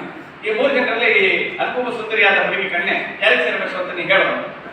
ರಾಜನಿಗೆ ಹೇಳಬೇಕೋ ಬೇಡ? ಹೇಳಿದ್ರೆ ಏನಾಗುತ್ತೆ ಹಣ ಮತ್ತೆ ಇದು. ಆದ್ರೆ ಅವನಿಗೆ ಅದು ಏನು ಷರತ್ತಾಗ್ತದೆ, ಗೊತ್ತಿದ್ದು ಹೇಳದಿದ್ರೆ ನೀನು ಇಲ್ಲೇ ಸಾಯ್ತು, ಹೇಳಿದ್ರೆ ನೀನು ಸತ್ಯವಂತ ಅಂತ ಗೊತ್ತಾಗುತ್ತೆ. ಯಾವ್ದನ್ನು ಚೂಸ್ ಮಾಡೋದು. ಅದಕ್ಕೆ ಅವನ ಹೇಳ್ತಾನೆ, ನೋಡಿ, ಆ ಮಂತ್ರ ಹಾಕಿದ್ನಲ್ಲ ಅವನು ಇವಳಿಗೆ ತಂದೆ ಸಮಾನ, ಯಾಕಂದ್ರೆ ಅವಳಿಗೆ ಜೀವ ಕೊಡ. ಇನ್ನ ಅಸ್ಥಿಗಳನ್ನ, ಅವಳ ಮೂಳೆಗಳನ್ನ ಸಂಗ್ರಹ ಮಾಡಿ ಅವಳನ್ನ ಪ್ರತಿನಿತ್ಯ ಸ್ನಾನ ಮಾಡಿಸಿ ರಕ್ಷಣೆ ಮಾಡಿದ್ನಲ್ಲ ಅವನು ಮಗನ ಸಮಾನ, ಯಾಕಂದ್ರೆ ಅವನು ಮಗನ ತಾಯಿಗೆ ಮಗ ಮಾಡಬೇಕಾದ ಕರ್ತವ್ಯವನ್ನ ಮಾಡಿದ. ಹಾಗಾದ್ರೆ ಇನ್ನೊಬ್ರು ಇದ್ದಾರಲ್ಲ, ಹಗಲು ರಾತ್ರಿ ನೀರು ನಿದ್ರೆ ಊಟ ಬಿಟ್ಟು ಎಲ್ಲ ಕಾಯ್ತಿದ್ದಲ್ಲ ಸ್ಮಶಾನದಲ್ಲಿ, ಅವನಿಗೆ ಅವನು ಸೇರಬೇಕು. ಹಿಂಗೆ ಹೇಳಿದ ಮಾತ್ರ ಓಡೋಗಿ. ಈ ಕಥೆ ಏನ್ ಹೇಳ್ತಿದೆ ಗೊತ್ತಾ? ಮನುಷ್ಯನ ಬದುಕನ್ನು ಯಾವ್ಯಾವುದೋ ಅಂಶಗಳು ಬಂದು ಟೆಂಪ್ಟ್ ಮಾಡ್ತವೆ. ನೀವು ಮಾತಾಡಬಾರ್ದು ಮಾತಾಡಿಸ್ತವೆ, ನೀವು ಪ್ರತಿಕ್ರಿಯೆ ತೋರಬಾರ್ದು ಪ್ರತಿಕ್ರಿಯೆ ಕೊಡುವಂಗೆ ಮಾಡ್ತವೆ. ನಿಮ್ಮ ಎಚ್ಚರವನ್ನ ಏನ್ ಮಾಡ್ಬಿಡ್ತವೆ? ಯಾವಾಗಲೂ ನಿಮ್ಮ ಎಚ್ಚರವನ್ನ, ನಿಮ್ಮ ಅಲರ್ಟ್ನೆಸ್ ಅನ್ನ ತಪ್ಪಿಸುವ ಸಂಗತಿಗಳು ಜಗತ್ತಿನಲ್ಲಿ ಬಾಳಿನಲ್ಲಿ ಬೇಕಾಗ್ತದೆ. ಮನುಷ್ಯ ಏನನ್ನೇ ಮಾಡಲಿ ಎಚ್ಚರಿಕೆಯಿಂದ ಪ್ರಜ್ಞಾಪೂರ್ವಕವಾಗಿ ಮಾಡಬೇಕು ಅನ್ನೋದನ್ನೇ ಈ ಕಥೆ ಹೇಳ್ತದೆ. ಮತ್ತೆ ಒಂದ್ಸಾರಿ ಅವನು ಎಚ್ಚರ ತಪ್ಪಿದ್ರೆ ಅವನ ಪ್ರಪಾತಕ್ಕೂ ಬೆಳಬಹುದು ಅನ್ನೋದನ್ನ ಕಥೆ ಹೇಳ್ತದೆ. ಆದ್ರೆ ಮನುಷ್ಯನ ಬಾಳು ಹೀಗಾಗಿಲ್ಲ. ಅವನೇನ್ ಮಾಡ್ತಿದ್ದಾನೆ ಅಂತ ಹೇಳಿದ್ರೆ ಎಲ್ಲಾ ಕೆಲಸಗಳನ್ನ ಎಚ್ಚರದಲ್ಲೇ ಮಾಡ್ತಾನೆ ಮನುಷ್ಯ ಅಂತ ಹೇಳಿಕ್ಕಾಗೋದಿಲ್ಲ. ಯಾಕಂತ ಹೇಳಿದ್ರೆ ಅವನಿಗಾಗಲೇ ಕೆಲವು ಫಿಕ್ಸ್ಡ್ ಐಡಿಯಾಗಳಿಗೆ ಏನಾಗಿದ್ದಾನೆ, ತನ್ನನ್ನು ಒಪ್ಪಿಸ್ಕೊಂಡ. ನಮ್ಮ ಧರ್ಮ, ಸಂಪ್ರದಾಯ, ರೂಢಿ, ಪದ್ಧತಿಗಳು ಏನನ್ನ ಮಾಡು ಅಂತ ಹೇಳಿದೀವೋ ನಾವು ಏನಾಗಿದ್ದೀವಿ, ಈಗಾಗಲೇ ಬದ್ಧ ಆಗಿದ್ದೀವಿ. ನಾವು ಮಾಡುವ ಎಲ್ಲ ಕೆಲಸಗಳಲ್ಲೂ, ನಮ್ಮ ಎಲ್ಲ ನಡವಳಿಕೆಯಲ್ಲೂ, ನಮ್ಮ ಎಲ್ಲ ವರ್ತನೆಯಲ್ಲೂ ನಾವು ಅದನ್ನು ಎಚ್ಚರದಿಂದ ಮಾಡ್ತೀವಿ ಅಂತ ಹೇಳಕ್ಕಾಗುತ್ತೆ. ಉದಾಹರಣೆ, ನೀವು ಟಿವಿ ನೋಡ್ಕೊಂಡು ಊಟ ಮಾಡ್ತಿರ್ತೀರಲ್ಲ, ಊಟ ಮಾಡ್ತಿರ್ತೀರೋ ಟಿವಿ ನೋಡ್ತಿರ್ತೀರೋ? ಆದ್ರೆ ಎರಡು ಮಾಡಕ್ ಸಾಧ್ಯ ಇಲ್ಲ. ಒಂದ್ ಟೈಮಲ್ಲಿ ಒಬ್ಬ ಮನುಷ್ಯ ಒಂದೇ ಮಾಡ್ಬೋದು. ಅಂದ್ರೆ ನೀವು ಊಟ ಮಾಡ್ತಿದ್ರು, ನೀವು ಎಚ್ಚರದಲ್ಲಿ ಮಾಡ್ತಾ ಇಲ್ಲ, ಯಾಂತ್ರಿಕವಾಗಿ ಅದನ್ನ ಏನ್ ಮಾಡ್ತಿದ್ದೀರಿ? ಕ್ಲಾಸಲ್ಲಿ ಕ್ಲಾಸ್ ಕೇಳ್ತಾ ಇರ್ತೀರಿ, ಮೊಬೈಲ್ ನೋಡ್ತಾ ಇರ್ತೀರಿ. ಆಗ ಏನರ್ಥ? ನೀವು ಒಂದ್ ಕಡೆ ಏನಾಗಿದ್ದೀರಿ ಅಂದ್ರೆ ಎಚ್ಚರ ತಪ್ಪಿದ್ದೀರಿ ಅಂತಲೇ ಅರ್ಥ ಅಲ್ಲ. ಮನುಷ್ಯರ ನಿತ್ಯ ನಡವಳಿಕೆಯಲ್ಲಿ ಆಗ್ತೀವಿ, ನಾವು ಎಚ್ಚರ ತಪ್ತೀವಿ. ಮತ್ತೆ ನಮ್ಮ ಬದುಕಿನ ಪ್ರಶ್ನೆಗಳು, ಸಮಸ್ಯೆಗಳು ಉಂಟಾದಾಗಲೆಲ್ಲ ನಾವೆಲ್ಲ ಏನ್ ಮಾಡ್ತೀವಿ? ನಮ್ಮ ಜೀವನದಲ್ಲಿ ಪ್ರಾಬ್ಲಮ್ಸ್ ಎಲ್ಲ ಬಂದಾಗಲೆಲ್ಲ ಏನ್ ಮಾಡ್ತೀವಿ? ಅವ್ರವ್ರ ಹತ್ರ ಕೇಳ್ತೀವಿ, ಹಿರಿಯರ ಹತ್ರ ಕೇಳ್ತೀವಿ. ಧರ್ಮ ಏನ್ ಹೇಳುತ್ತೆ ಅಂತ ನೋಡ್ತೀವಿ. ಯಾವ್ದು ನೀತಿ, ಯಾವ್ದು ಪಾಪ, ಯಾವ್ದು ಪುಣ್ಯ ಅನ್ನೋದನ್ನ ಧರ್ಮ ಏನ್ ಹೇಳಿದೆ, ನಂಬಿಕೆ ಏನ್ ಹೇಳಿದೆ, ಸಂಪ್ರದಾಯ ಏನ್ ಹೇಳಿದೆ, ದೇವರ ವಿಷಯದಲ್ಲಿ ನಮ್ಗೆ ಏನೇನು ತಿಳುವಳಿಕೆ ಇದೆ ಅದ್ರ ಮೇಲೆ ನಾವು ಸರಿ ತಪ್ಪುಗಳನ್ನ ಏನ್ ಮಾಡ್ತೀವಿ ಜೀವನದಲ್ಲಿ ನಿರ್ಣಯ ಮಾಡ್ತೀವಿ. ಅಂದ್ರೆ ನಾವು ಭಾಗವಾಗಿರೋ ಸಮಾಜ, ಧರ್ಮ, ಸಂಪ್ರದಾಯ, ಜಾತಿ, ನಮ್ಮ ಮನೆಯ ಸಂಪ್ರದಾಯ ಏನೇನು ಹೇಳಿವಿ ಅವನ್ನ ಪಾಲಿಸ್ತೀವಿ. ಹಾಗೆ ಪಾಲಿಸುವಾಗ ನಮಗೆ ನಾವು ಮಾಡ್ತಿರೋದು ಸರಿಯೋ ತಪ್ಪು ಅಂತ ವಿಚಾರಣೆ ಮಾಡ್ತೀವಿ. ಆದ್ರೆ ಏನ್ ಮಾಡ್ತೀವಿ? ನಮ್ಮ ಸರಿ ತಪ್ಪುಗಳನ್ನೆಲ್ಲ ಯಾರು ನಿರ್ಧಾರ ಮಾಡ್ಬಿಟ್ಟಿದ್ದಾರೆ? ಇವೆಲ್ಲ. ಅಂದ್ರೆ ನಮ್ಮ ಬದುಕಿನ ಪ್ರಶ್ನೆಗಳನ್ನ ನಾವೇ ತೀರ್ಮಾನಿಸುವ ಬದಲು ಯಾವತ್ತೋ ಮಾಡಿಟ್ಟ ತೀರ್ಮಾನಗಳಿಗೆ ನಮ್ಮ ಒಪ್ಪಿಗೆಯನ್ನ, ನಮ್ಮ ಅನುಮತಿಯನ್ನ ಸೂಚಿಸ್ತಾ ಇದೆ. ಹಿರಿಯರ ಧರ್ಮವೇ ನಮ್ಮ ಧರ್ಮ, ಹಿರಿಯರ ಮಾತೇ ನಮ್ಮ ಮಾತು, ಅಥವಾ ನಮಗಿಂತ ಮೊದಲು ತಿಳಿದವರು ಬದುಕನ್ನ ಏನು ಹೇಳಿದಾರೋ ಅದನ್ನು ಕೇಳೋದು ಒಳ್ಳೆಯದು ಅಂತ ನಂಬಿಕೆ. ಆದ್ರೆ ಬದುಕಿನಲ್ಲಿ ನಮಗೆ ನಮ್ಮ ಕಾಲಕ್ಕೆ ಎದುರಾದ ಪ್ರಶ್ನೆಗಳಿಗೆ ನಾವೇ ಉತ್ತರ ಕಂಡುಕೊಳ್ಳೋದು. ಹಿಂದಿನವರು ತಮ್ಮ ಸಮಸ್ಯೆಗಳಿಗೆ ತಾವು ಕಂಡುಕೊಂಡು ಉತ್ತರ ನಮ್ಮ ಸಮಸ್ಯೆಗಳಿಗೆ ಏನಾಗಲ್ಲ ಅದು ಉತ್ತರ ಆಗಲ್ಲ. ಅವರ ಕಾಲದ ಅವರ ಬದುಕಿನ ಸಮಸ್ಯೆಗಳೇ ಬೇರೆ, ನಮ್ಮ ಕಾಲದ ನಮ್ಮ ಬದುಕಿನ ಸಮಸ್ಯೆಗಳೇ ಬೇರೆ. ಉದಾಹರಣೆ, ಅವ್ರ ಕಾಲದ ಸೋಷಿಯಲ್ ಮೀಡಿಯಾ ಎಲ್ಲ ಇರಲಿಲ್ಲಲ್ಲ. ವಾಟ್ಸಪ್ ಸ್ಟೇಟಸ್ ಹಾಕಿದ್ರೆ ಎಷ್ಟು ಲೈಕ್ ಬಂದು ಲೈಕ್ ಬರಲಿಲ್ಲ ಅನ್ನೋದು ಅವ್ರ ಸಮಸ್ಯೆ ಅಲ್ವೇ ಅಲ್ಲಲ್ಲ, ನಮ್ಮ ಕಾಲದ ಸಮಸ್ಯೆ. ಅದ್ರಲ್ಲಿ ಅವರಿಂದ ಉತ್ತರ ಕೊಡ್ಬೋದು ಹೇಗೆ? ಮತ್ತೆ ಎಲ್ಲರೂ ನಮ್ಮನ್ನ ಮೆಚ್ಚಲಿ, ನಮ್ಮನ್ನು ಹೊಗಳಿ, ಲೈಕ್ ಮಾಡಲಿ, ಹೇಗೆ ಸಾಧ್ಯ? ಅಂದ್ರೆ ನಮ್ಮ ಬಾಳ್ವೆಯನ್ನು ಕುರಿತು, ನಮ್ಮ ಬದುಕನ್ನು ಕುರಿತು ತೀರ್ಮಾನಗಳಿಗೆ ನಾವೇ ಹೊಣೆ ಆಗಬೇಕೇ ಹೊರತು ಬೇರೆಯವರಲ್ಲ. ಆದ್ರೆ ಬಹಳ ಸಾರಿ ನಮ್ಮ ಬಾಳಿನ ಪ್ರಶ್ನೆಯನ್ನೆಲ್ಲ ನಾವೆಲ್ಲ ನೋಡ್ತೀವಿ. ಪ್ರಶ್ನೆಗಳಿಗೆ ಉತ್ತರವನ್ನು ಧರ್ಮದಲ್ಲಿ, ನೀತಿಯಲ್ಲಿ, ನ್ಯಾಯದಲ್ಲಿ, ಸಂಪ್ರದಾಯದಲ್ಲಿ, ನಂಬಿಕೆಗಳಲ್ಲಿ ಹುಡುಕ್ತೇವೆ. ಆದ್ರೆ ಬಹಳ ಸಾರಿ ನಾವು ವಿಜ್ಞಾನದಲ್ಲಿ ನಮ್ಮ ಪ್ರಶ್ನೆಗಳಿಗೆ ಉತ್ತರವನ್ನು ಹುಡುಕೋದು ಕಡಿಮೆ. ಸೈನ್ಸ್ ಏನು ಹೇಳುತ್ತೆ ಇದಕ್ಕೆ ಅಂತ ನೋಡೋದೇ ಇಲ್ಲ. ವಿಜ್ಞಾನ ಬೆಳೆದಿದೆ, ವಿಜ್ಞಾನ ಬುದ್ಧಿ ಬೆಳೆದಿದೆ. ಆದ್ರೆ ಮನುಷ್ಯನ ಪಶು ಪ್ರವೃತ್ತಿಗಳು ಬದಲಾಗ್ತಾ ಇರೋದ್ರಿಂದ ನಮ್ಮ ಸಮಸ್ಯೆಗಳಿಗೆ ನಾವೆಲ್ಲ ಉತ್ತರ ಹುಡುಕೋದಿಲ್ಲ ಅಂದ್ರೆ ವಿಜ್ಞಾನ. ಸೊ ಹೀಗಾಗಿ ವ್ಯಕ್ತಿ ತೀರ್ಮಾನಕ್ಕೆ ಬೆಲೆ ಇಲ್ಲ. ನಮ್ಮ ಮನೆಯಲ್ಲಿ ಏನ್ ಹೇಳಿದಾರೋ ಅದು ಸರಿ. ಆದ್ರೆ ಸತ್ಯ ಹೀಗಲ್ಲ. ಬಾಳ್ವೆಯನ್ನು ನಾವು ಅರಿವಿನಿಂದ ಎದುರಿಸಬೇಕು. ಅರಿವು ಅಂದ್ರೆ ಕಾನ್ಶಿಯಸ್ ಆಗಿ ಜೀವನ ಏನು, ಜೀವನ ಯಾಕೆ, ಜೀವನ ಹೇಗಿದೆ ಅಂತ ನೋಡಬೇಕು. ತೆರೆದ ಕಣ್ಣುಗಳಿಂದ ಅದನ್ನ ಏನ್ ಮಾಡಬೇಕು? ವಿಚಾರಿಸಬೇಕು. ಆದ್ರೆ ನಮ್ಮ ಸಮಸ್ಯೆ ಏನು ಅಂತ ಹೇಳಿದ್ರೆ, ನಾವು ಯಾವಾಗಲೂ ಪುಸ್ತಕಗಳಲ್ಲಿ ಹೇಳಿದ್ದೆ ಸತ್ಯ, ಕ್ಲಾಸ್ನಲ್ಲಿ ನಮ್ಮ ಸರ್ ಹೇಳೋದಾಗ ಅದೇ ಫೈನಲ್ ಅಂತ ಏನ್ ಮಾಡ್ತೀವಿ? ತೀರ್ಮಾನಕ್ಕೆ ಬರ್ತೇವೆ. ಆಮೇಲೆ ನಮ್ಗೆ ತಿಳಿದಿದ್ದಕ್ಕಿಂತ ನಮ್ಗೆ ತಿಳಿದೇ ಇರೋದಿದೆಯಲ್ಲ ಅನ್ನೋದು, ತಿಳಿಯದೇ ಇರೋದ್ರಲ್ಲಿ ಏನೋ ರಹಸ್ಯ ಅಡಗಿದೆ, ಸತ್ಯ ಅಡಗಿದೆ ಅಂತೆಲ್ಲ ನಂಬ್ತೀವಿ. ಹಾಗಲ್ಲ. ತಿಳಿದುದಕ್ಕಿಂತ ತಿಳಿದಿರೋದು ದೊಡ್ಡದಲ್ಲ. ಏನ್ ತಿಳ್ಕೊಂಡಿದೀವೋ ಅದೇ ದೊಡ್ಡ. ಮತ್ತೆ ಈ ನಮ್ಗೆ ಈ ಪಾಪ, ಪುಣ್ಯ, ನೀತಿ, ನರಕ ಇವುಗಳು ಹುಟ್ಟಿಸುವ ಭ್ರಮೆಗಳವನ್ನ ಅವನು ದಾಟಬೇಕಾದದ್ದು ಬಹಳ ನಮಗೆ ಮುಖ್ಯ ಆಗಿದೆ. ಮನುಷ್ಯರ ಬದುಕನ್ನ ಎರಡು ಶಕ್ತಿಗಳು ಬಹಳ ತೀವ್ರವಾಗಿ ಆಕ್ರಮಿಸ್ಕೊಂಡಿವೆ. ಯಾವ ಅಂತ ಹೇಳಿದ್ರೆ ನಮಗೆ ಎರಡು ಮುಖ್ಯ. ಏನು ಅಂದ್ರೆ ಸಾವು ಅಂತ ಬಂದು ಡೆತ್, ಸಾವಿನ ಬಗ್ಗೆ ಎಲ್ಲರಿಗೂ ಭಯ ಇದೆ ಅಲ್ವಾ? ಆದ್ರೆ ಸಾವಿನ ಬಗ್ಗೆ ಭಯ ಇರೋದು ಮುಖ್ಯ ಅಲ್ಲ. ಸಾವಿನ ಆಚೆಗೆ ಏನಿದೆ ಅಂತ ಯಾರಿಗಾದ್ರೂ ಗೊತ್ತಿಲ್ಲ. ಆದ್ರೆ ಏನಿದೆ ಅನ್ನೋದನ್ನ ಗೊತ್ತಿಲ್ಲದೆ ನಾವು ಏನೇನು ಸೃಷ್ಟಿ ಮಾಡ್ಕೊಂಡಿದ್ದೀವಿ. ಸ್ವರ್ಗ, ನರಕ, ಸತ್ತ ಮೇಲೆ ಅದಾಗುತ್ತೆ, ಪಾಪ, ಪುಣ್ಯ. ಅದಕ್ಕಾಗಿ ಮಾಡುವ ಆಚರಣೆಗಳು ನೆನಪು ಮಾಡ್ಕೊಳ್ಳಿ. ಸಾಕಪಿಂಡ, ಎಷ್ಟೆಲ್ಲ ಆಚರಣೆಗಳಿವೆ. ಯಾಕವೆಲ್ಲ ಯಾಕೆ ಮಾಡ್ತೀವಿ? ಮನುಷ್ಯನಿಗೆ ಸಾವಿನ ಬಗ್ಗೆ ಏನಿದೆ ಭಯ ಇದೆ. ಆಮೇಲೆ ಸತ್ತವ್ರ ಮೇಲೆ ಪಿತೃಪೂಜೆ ಮಾಡ್ತಿರಲ್ಲ, ಹಿರಿಯ ಹಬ್ಬ ಅಂತ ಮಾಡ್ತಿರಲ್ಲ. ಯಾಕೆ? ಅವರು ಪ್ರೇತಗಳಾಗಿ ಬಂದು ನಿಮ್ಮನ್ನು ಕಾಡದೇ ಇರಲಿ ಅಂತ. ಅವರು ಪ್ರೇತಗಳಾಗಿ ಬಂದು ನಿಮ್ಮನ್ನ ಕಾಡದೇ ಇರಲಿ ಅಲ್ವಾ? ಹಾಗಿರೋದ್ರಿಂದ ಅಂದ್ರೆ ಸಾವು ಮತ್ತು ಸಾವು ಹುಟ್ಟಿಸಿರುವ ಭ್ರಮೆಗಳಲ್ಲ, ಭಯಗಳಲ್ಲ, ಅವು ಬದುಕಿನ ಬೆಲೆಯನ್ನು ಏನ್ ಮಾಡಿದ್ರು? ಕಡಿಮೆ ಮಾಡಿದ್ರು. ಮತ್ತೆ ಸಾಮಾನ್ಯವಾಗಿ ನೀವು ನಿಮ್ಮ ಹಿರಿಯರು ಹೇಳುವಾಗ, ಸುತ್ತಮುತ್ತಲು ಹೇಳುವಾಗ ಕೇಳಬಹುದು, ಬದುಕು ಒಂದು ಲೀಲೆ ಅಂದ್ರೆ, ಬದುಕು ಮಾಯೆ, ಇದು ಭ್ರಮೆ, ನಶ್ವರ, ಕ್ಷಣಿಕ ಅಂತೆಲ್ಲ ಕೇಳಿ. ಹೌದಾ? ಹೇಳ್ತಿರ್ತಾರೆ. ನಿಜಾನಾಯ್ತು. ಆಮೇಲೆ ಇಲ್ಲಿ ಬದುಕೊಂದು ನಾಟಕ ಅಂತೆ, ನಾವು ಜಸ್ಟ್ ಪಾತ್ರಧಾರಿಗಳಂತೆ, ಎಲ್ಲ ವಿಧಿಯಾಟ, ದೈವಲೀಲೆ, ಬಂಧನ ಅಂತಿದ್ದು ನಿಜವೇ ಇದು. ಆಮೇಲೆ ಮನುಷ್ಯನ ಜೀವನದ ಅಂತಿಮ ಗುರಿ ಮೋಕ್ಷ ಅಂತೆ, ನಿಜವೇ? ಇವೆಲ್ಲ ಬದುಕಿನ ಆಚೆಗೆ ಹುಟ್ಟಿ ಬಾಳಿ ಸತ್ತನಾಗ ಏನೇನು ಆಗ್ಬೇಕಲ್ಲ ಅದಕ್ಕೆ ಸಂಬಂಧಪಟ್ಟಿದ್ವಿ ಹೊರತು ಬದುಕಿದಾಗ ಏನು ಮಾಡ್ಬೇಕು ಅನ್ನೋದನ್ನ ಹೇಳ್ತೀವಿ ಹೇಗೂ ಇಲ್ಲಲ್ಲ.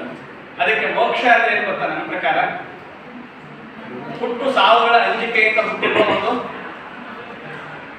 ಜನನ ಮರಣಗಳ ಅಂಜಿಕೆಯಿಂದ ಹುಟ್ಟಿರುವ ಒಂದು ಏನದು ಭಯವೇ ಮೋಕ್ಷ ಅಲ್ವಾ?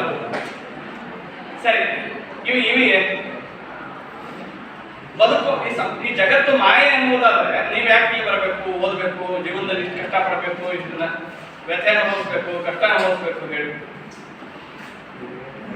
ಆಮೇಲೆ ಜೀವನದಲ್ಲಿ ಯಾವ್ದು ಏನಾಗಬೇಕು, ಯಾವಾಗ ಆಗಬೇಕು ಅದು ಹಾಗೆ ಆಗುತ್ತೆ. ನಾವು ಅದನ್ನು ತಪ್ಪಿಸ್ಲಿಕ್ಕೆ ಯಾರೂ ಅಲ್ಲ ಅಂತ ಹೇಳ್ತಾರೆ. ಹೌದಾ? ನಮ್ಮ ಕೈಯಲ್ಲಿ ಏನೂ ಇಲ್ವಾ? ಸೊ ಹೀಗೆಲ್ಲ ಕೇಳಿದಾಗ ಎರಡು ಪ್ರಶ್ನೆಗಳು ಬರ್ತವೆ. ಮನುಷ್ಯ ಸ್ವತಂತ್ರನೋ ಬಂದಿರೋ ನಿಮ್ಮ ಪ್ರಕಾರ? ಮನುಷ್ಯ ತನ್ನ ಜೀವನದಲ್ಲಿ ತಾನು ಏನ್ ಮಾಡಬೇಕು ತಾನೇ ಮಾಡ್ತಾನೋ? ತನ್ನ ಬದುಕನ್ನು ನಿಯಂತ್ರಿಸುವ ಈಗಾಗಲೇ ದೇವರು, ಧರ್ಮ, ಕುಟುಂಬ, ಸಮಾಜ ಮನುಷ್ಯನನ್ನು ಬಂಧಿಯಾಗಿ ಮಾಡಿದೆ. ಹಾಗಾದ್ರೆ ಸ್ವತಂತ್ರ ಅಲ್ಲ. ಹಾಗಾದ್ರೆ ಜೀವನದಲ್ಲಿ ಏನಾಗಬೇಕು ಅದು ಹಾಗೇ ಇರುತ್ತೆ. ನಾವು ಪಕ್ಷಕ್ಕೆ ಯಾರು ಅಲ್ಲ. ಹೌದಾ? ಹಾಗಾದ್ರೆ ನೀವೆಲ್ಲ ಯಾಕೆ ಹೋಗ್ಬೇಕು? ನೌಕರಿ ಹಿಡಿಬೇಕು ಅನ್ನೋದು ಯಾಕೆ? ಮದುವೆ ಆಗ್ಬೇಕು ಅನ್ನೋದು ಯಾಕೆ? ಒಳ್ಳೆ ಹುಡುಗ ಸಿಗ್ಬೇಕು ಅನ್ನೋದು ಯಾಕೆ? ದೇವ್ರು ಬೇಕಂದ್ರೆ ಹೊಟ್ಟೆ ಕೊಡ್ತಾನ.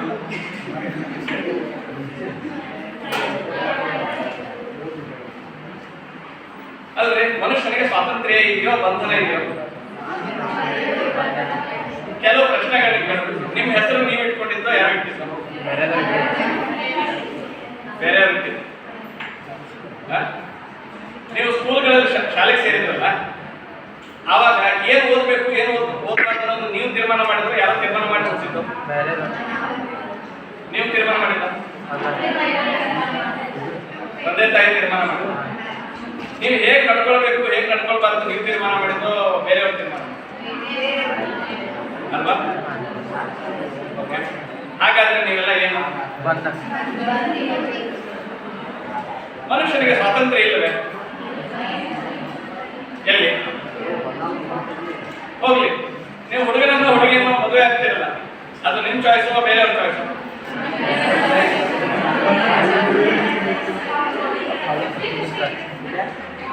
ಹುಟ್ಟು ನಿಮ್ಮ ಆಯ್ಕೆ ಆಗಿತ್ತ? ಸಾವು ನಿಮ್ಮ ಆಯ್ಕೆ?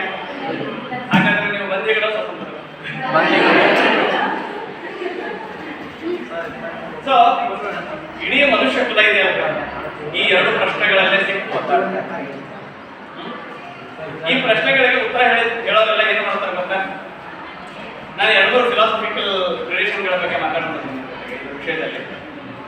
ಪ್ರತಿಯೊಬ್ಬ ಮನುಷ್ಯ ತನ್ನ ಜೀವನದ ಕಥೆಗೆ ತಾನೇ ನಾಯಕ ಮತ್ತು ತನ್ನ ಜೀವನದ ಕಥೆಯನ್ನು ತಾನೇ ಬರೆಯುತ್ತಾನೆ ಅಂತ ಹೇಳುವ ಒಂದು ಸಿದ್ಧಾಂತ ಎಕ್ಸಿಸ್ಟೆನ್ಷಿಯಲ್ ಫಿಲಾಸಫಿ ಅಂತಿದೆ.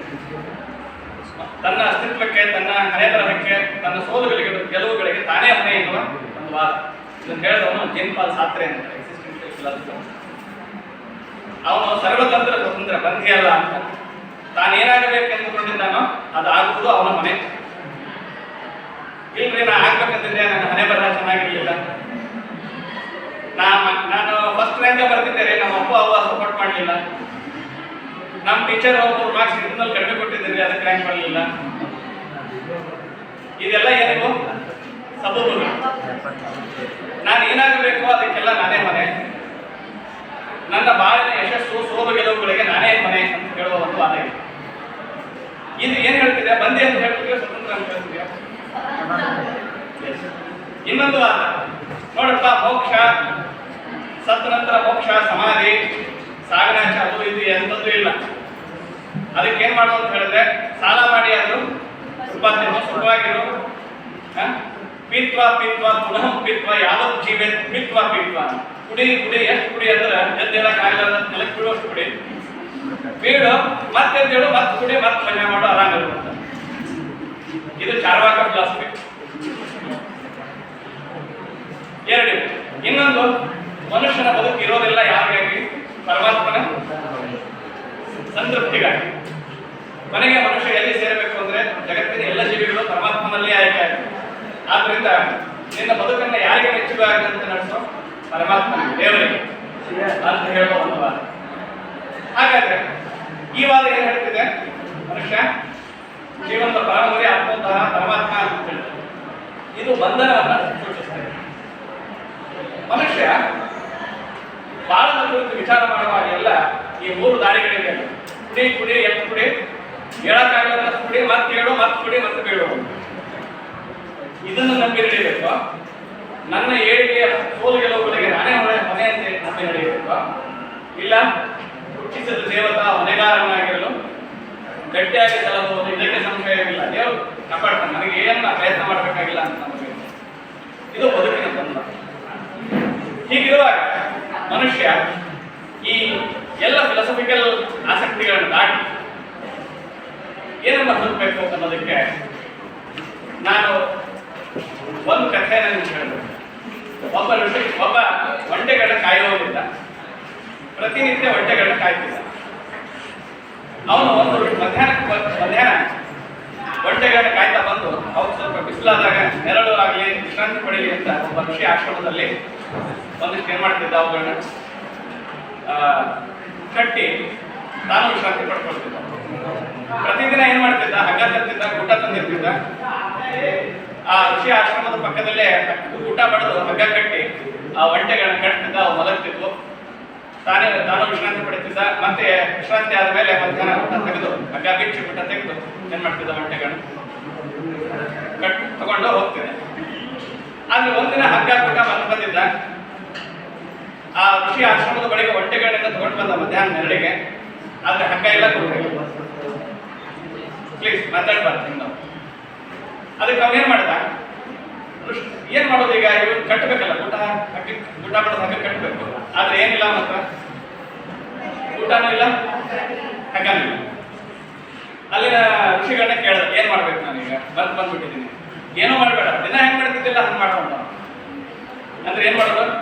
ಇವೇನ್ ಮಾಡಿ ಹಂಗ್ ಮಾಡುವ ತಕ್ಷಣ ಏನು ಒಂಟೆಕಾಯಿ ಏನ್ ಮಾಡ್ದ? ಊಟ ಮಾಡ್ದಂಗ್ ಮಾಡ್ದ, ಹಗ್ಗ ಕಟ್ಟಿದಂಗ್ ಮಾಡಿ ಆ ಒಂಟೆ ಕೊರಳಿಗೆ ಹಗ್ಗನ ಕಟ್ಟಿದಂಗ್ ಮಾಡಿದ. ಒಂಟೆಗಳೆಲ್ಲ ಮಲ್ಕೊಂಡ್ಬಿಟ್ರು. ಅವ ಏನ್ ಮಾಡಿರಲಿಲ್ಲ, ಊಟ ಹಗ್ಗ ಕಟ್ಟಿಲ್ಲ, ಅದು ಏನ್ ಮಾಡ್ಯಾನ? ಊಟ ಬಡ್ದಂಗ್ ಮಾಡ್ಯಾನ, ಹಗ್ಗ ಕಟ್ಟಿದಂಗ್ ಮಾಡ. ವಾಪಸ್ ಹೋಗಿ ಅವ್ನು ಹೊಡ್ಯಾಕ್ ಹೋದ. ಎಸ್, ವಿಶ್ರಾಂತಿ ಆದ್ಮೇಲೆ ಹೇಳೋದು. ಯಾಕೆ? ಅವೇನ್ ತಿಳ್ಕೊಂಡವು? ಮತ್ ಋಷಿ ಹತ್ರ ಹೋದ. ಹೇಳೋದು ಏನ್ ಮಾಡೋದು ಅಂತ. ಅವ ಏನಂದ? ಹಗ್ಗ ಬಿಚ್ಚಿದಂಗ್ ಮಾಡು, ಊಟ ಕಿತ್ತಿದಂಗ್ ಮಾಡು. ಹಂಗ್ ಮಾಡಿದ ಎದ್ಬಿಟ್ಟು. ಈ ಕತೆ ಮನುಷ್ಯ ಸ್ವತಂತ್ರನೋ ಬಂಧಿಯೋ ಅನ್ನೋದಕ್ಕೆ ನಾನು ಹೇಳೋ ನಿದರ್ಶನ. ಬಂಧಿ ಅಂದ್ಕೊಂಡಿದ್ರಿ ಬಂಧಿ ಇಲ್ವಾ? ಸ್ವತಂತ್ರ ಅಂದ್ಕೊಂಡಿದ್ರೆ ಬದುಕನ್ನ ನೀವು ಹೇಗೆ ನೋಡ್ತೀರೋ,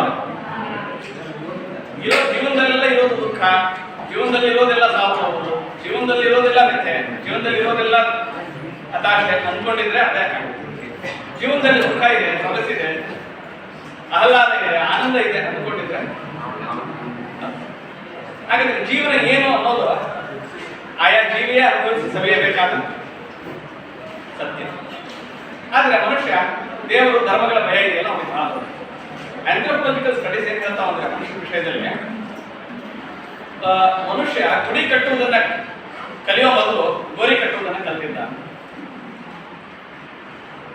ಏನ್ಷಿಯಂಟ್ ಸಿವಿಲೈಸೇಷನ್ಗಳಿವೆ ಅಲ್ರಿ, ಅಲ್ಲಿ ಮನುಷ್ಯ ಕಟ್ಟಿದ ಮೊದಲು ಗುಡಿ ಅಲ್ಲ, ಏನು ಯಾಕೆ ಕಟ್ಟಿದ್ದಾರೆ ಗೋರಿ? ಈಜಿಪ್ಷಿಯನ್ ಕಲ್ಚರ್ನಲ್ಲಿ ಮಮ್ಮಿಗಳ ಕಟ್ಟಿ ಬರ್ತಾವಲ್ಲ, ಮಮ್ಮಿಗಳು ಯಾಕೆ ಕಟ್ಟಿದ್ರು?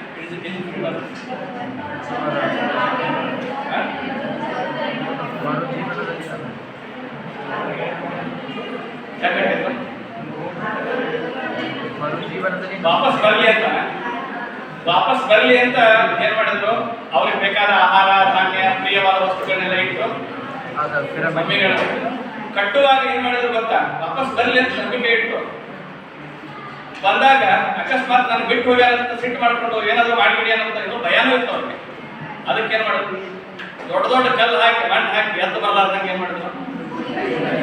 ಯಾಕೆ ಹೇಳಿದ್ರೆ ಸತ್ತವನು ಎದ್ದು ಬಂದರೆ ನಮ್ಮನ್ನು ಭೂತವಾಗಿ ಕಾಡಿ ಅನ್ನೋ ಭಯ ಅಲ್ವಾ? ದೊಡ್ಡ ದೊಡ್ಡ ಗೋರಿ ಕಟ್ತಾರಲ್ಲ ನೋಡ್ರಿ, ಕಲ್ಲು ಹಾಕಿ ಫಿಟ್ ಮಾಡಿಬಿಡ್ತಾರ, ಯಾರು ಏನ್ ಮಾಡಬಾರ್ದು ಅಂದ್ರೆ ಏನಂತ? ಹಾಗಾದ್ರೆ ಜಗತ್ತನ್ನ ಆಳ್ತಿರೋದು, ಬದುಕನ್ನ ಆಳ್ತಿರೋದು ಭಯವೇ ಪ್ರೀತಿ ಅಂತ ನೀವು ಕೇಳಿದ್ರೆ, ಜಗತ್ತಿನ ಜನರನ್ನ ಆಳ್ತಿರುವ ದೊಡ್ಡ ಶಕ್ತಿ ಪ್ರೀತಿ ಅಲ್ಲ. ನೀವು ದೇವರ ವಿಷಯದಲ್ಲಿ ಇಟ್ಕೊಂಡಿರೋದು ಭಯನೋ ಬರ್ತೀನೋ ಅಂತ ಕೇಳಿದ್ರೆ, ಹಾಗಾದ್ರೆ ನಮ್ಮ ದೇವರು ನಮ್ಮ ಭಯಜನ್ಯವಾದ, ನಮ್ಮ ಭ್ರಾಂತಿ ಮತ್ತು ಭಯಗಳೇ ನಮ್ಮ ಮೊದಲ ದೇವರು. ನಮ್ಮ ದೇವರು ಹುಟ್ಟಿದ್ದು ಎಲ್ಲಿಂದ ಅಂದ್ರೆ ನಮ್ಮ ಭಯಗಳಿಂದ. ನಮ್ಮ ದೇವರು ಹುಟ್ಟಿದ್ದು ನಮ್ಮ ಭಯಗಳಿಂದ. ಹಾಗಾದ್ರೆ ನಮ್ಮ ದೇವರು ನಮ್ಮಂತೆ ಇದ್ದಾರಲ್ಲ, ಏನ್ ಮಾಡೋದು ಅಂದ್ರೆ ಎಲ್ಲ ದೇವತೆಗಳಲ್ಲಿ ನೋಡಿ ನಮ್ಮದೇ ಗುಣಗಳಿವೆ. ದೇವತೆಗಳಿಗೆ ನಮ್ಮಲ್ಲಿ ಇಲ್ಲದ ಹೊಸ ಗುಣಗಳಿವೆ. ಏನಾದ್ರು ಸ್ವಲ್ಪ ಎಕ್ಸ್ಟ್ರಾರ್ಡಿನರಿ ಆ್ಯಡ್ ಮಾಡಿ ಅವ್ರಿಗೆ ಎರಡು ಕೈಯಿಂದ 4 ಮಾಡಿದ್ವಿ ಅಂದ್ರೆ ನಮ್ಮಲ್ಲಿ ಇಲ್ಲದ ಗುಣಗಳನ್ನೆಲ್ಲ ನಮ್ಮ ದೇವರಿಗೆ ಏನ್ ಮಾಡಿದ್ವಿ? ಆ್ಯಡ್ ಮಾಡಿ. ಆದ್ರೆ ಅವರಲ್ಲೂ ಕಾಮುಕತೆ ಇದೆ, ಹೆಣ್ಣು ಕಂಡ್ರೆ ಒಲಿಬೇಕು ಅನ್ನೋದಿದೆ, ಇನ್ನೊಬ್ಬರನ್ನ ಹೊಲಿಸ್ಕೊಳ್ಬೇಕು ಅನ್ನೋದಿದೆ, ಸಿಡಿಲಿಲ್ಲ ಅಂದ್ರೆ ರೇಪ್ ಮಾಡ್ಬೇಕಂತಿದೆ. ಅಂದ್ರೆ ನಮ್ಮಲ್ಲಿರುವ ಎಲ್ಲ ದೌರ್ಬಲ್ಯಗಳು ಯಾರಲ್ಲಿವೆ? ಹಾಗಾದ್ರೆ ಮನುಷ್ಯನ ದೌರ್ಬಲ್ಯಗಳೇ ಯಾರ ವ್ಯಕ್ತಿತ್ವಕ್ಕೂ ಅಂಟುಕೊಂಡ್ಬಿಟ್ಟಿವೆ. ಹಾಗಾಗಿ ನಾನು ಹೇಳೋದೇನು ಗೊತ್ತಾ? ನಾವು ದೊಡ್ಡವರಾಗದ ಹೊರತು ನಮ್ಮ ದೇವರು ದೊಡ್ಡವನ.